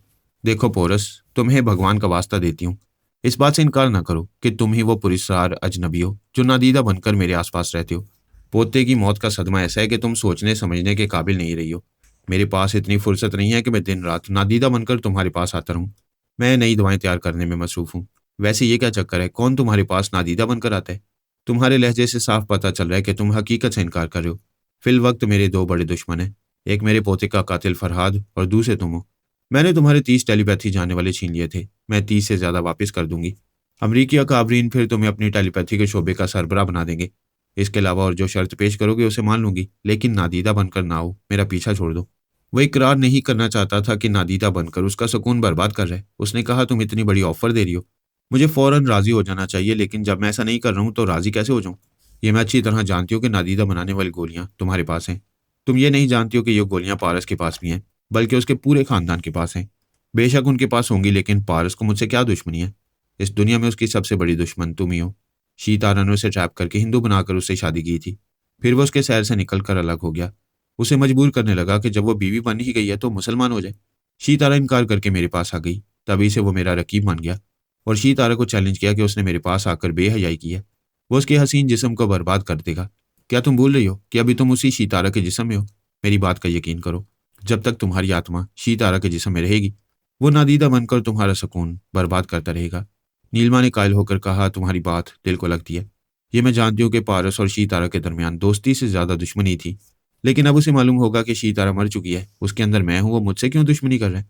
वाकई तुम पोते की मौत के सदमे से सोचने समझने के काबिल नहीं रही हो। इतनी सी बात समझ में नहीं आ रही कि उसके माँ बाप ईरान में रहकर अमेरिका के खिलाफ काम कर रहे हैं और तुम अमेरिका की हमायती हो। ऐसे में क्या उनका बेटा पारस तुम्हारा हमायती होगा? वो तो एक तीर से 2 शिकार खेल रहा है। शीतारा के जिस्म को भी नुकसान पहुंचाना चाहता है और स्वामी की तरह तुम्हें भी मार डालना चाहता है। पोते को बाप ने मारा, दादी को बेटा मारेगा। वो कुछ से सोचकर बोली, उसे मायूसी होगी। वो मेरी आत्मा को कभी नहीं मार सकेगा। शीतारा के जिस्म को तबाह कर देगा और यही करने के लिए अभी वो नादीदा बनकर तुम्हें परेशान कर रहा है। वो बड़े इत्मीनान से रफ्ता रफ्ता तुम्हारे मौजूदा जिस्म को काबिल नफरत बनाएगा। तुम इसे छोड़कर दूसरे जिस्म में जाने पर मजबूर हो जाओगी। और ये कौन नहीं जानता कि आत्मा बार बार जिस्म बदलती रहे तो कमजोर पड़ जाती है। तुम्हारी आत्मा शक्ति और टेलीपैथी जैसी सलाहियतें कमजोर पड़ जाएंगी। वो परेशान होकर सोचने लगी, फिर बोली, मुझे अपनी आत्मा शक्ति पर इतना नाज था कि मैंने नादीदा बनाने वाली गोलियां हासिल नहीं की। मेरी महान शक्ति के सामने वो गोलियां कुछ भी अहमियत नहीं रखती थीं, लेकिन आज मुझे उनकी ज़रूरत महसूस हो रही है। पोरस ने कहा, इस वक्त मैं तुम्हारे काम आ सकता हूँ। वह बड़ी उम्मीद से बोली, क्या तुम मुझे वो गोलियां दे सकते हो? क्या तुम मुझे बेवकूफ़ और पागल समझ रही हो? काम आने का मतलब यह है कि मैं तुम्हें पारस से महफूज रख सकता हूँ। तुम मेरी हिफाजत कैसे करोगे? वो नादीदा बनकर दुश्मनी के लिए आता है, मैं नादीदा बनकर एक दोस्त की तरह तुम्हारी हिफाजत करूंगा। तुम्हें उसके हमलों से बचाया करूंगा। तुम कोई बॉडीगार्ड नहीं हो कि दिन रात मेरी हिफाजत कर सकोगे। मेरे कई मातहत यके बाद दीगरे नादीदा बनकर तुम्हारे पास रहेंगे। पारस जब भी तुम्हें नुकसान पहुंचाने आएगा वो मुझे इतला देंगे। मैं फ्लाइंग कैप्सूल के जरिए चंद मिनटों में तुम्हारे पास पहुंच जाऊंगा। हाँ, मानती हूँ तुम ऐसा कर सकते हो। क्या आज ही से तुम्हारे मातहत मेरी निगरानी करेंगे? आज ही से क्या, अभी से करेंगे। लेकिन पहले इस दुश्मनी का हिसाब चुकाना होगा जो मुझसे कर चुकी हो। मैं अभी तुमसे वादा कर चुकी हूँ, तुम्हारे तमाम टेलीपैथी जानने वाले वापस कर दूंगी। तुम फिर अमरीकी टेलीपैथी के शोबे के सरबराह बन जाओगे। तो फिर उन सबके नाम और मौजूदा पते बताओ, ताकि मैं उन सबके ब्रेन वॉश करूं और उन्हें अपना मामूल और ताबेदार बनाऊं। पोरस, तुम देख रहे हो कि मुझ पर सदमात के पहाड़ टूट पड़े हैं। अभी मैं सोग मना रही हूँ। आज से 2-3 दिन बाद तुम्हारे मुतालबात पूरे कर दूंगी। तो फिर पारस के खिलाफ जब भी मेरी ज़रूरत हो तो सब्र कर लेना। मुझे 3 दिन बाद बुला सकती हो। क्या तुम्हें मेरे सदमात का एहसास नहीं है? सीधी सी बात है, तुम्हारे पोते से मेरा कभी कोई रिश्ता नहीं रहा। उसकी मौत से तुम्हें सदमा पहुंच रहा है, मुझे तुम्हारे सदमात से क्या लेना है? अभी लेन देन की बात करो, वरना 3 दिन बाद तुम्हारी खैरियत पूछने आऊंगा। तुम जालिम हो, संग दे लो। जाओ, यहाँ से चले जाओ। पारस नादीदा बनकर आएगा तो मैं उससे निमट लूंगी। मालती ने कहा, मिस्टर पोरस अब आप जाएं। दादी माँ को परेशान न करें, मैं सांस रोक रही हूँ। शायद पोरस उसके अंदर से चला गया था। मैं भी मालती के सांस रोकने से पहले चलाया। मैंने पारस को बुलाकर वहां होने वाली तमाम बातें बताई। फिर कहा, वो खुद नादीदा बनकर नीलमा के लिए मसला बन रहा है, लेकिन तुम्हें इल्जाम दे रहा है। अब तुम जिस तरह चाहो उससे निमट सकते हो। पोरस ने कहा, ठीक है पापा, मैं थोड़ी देर बाद यहाँ आऊंगा और अपना एक नया गेम शुरू करूंगा। पारस और पोरस दोनों ही कई मामलात में मसरूफ थे।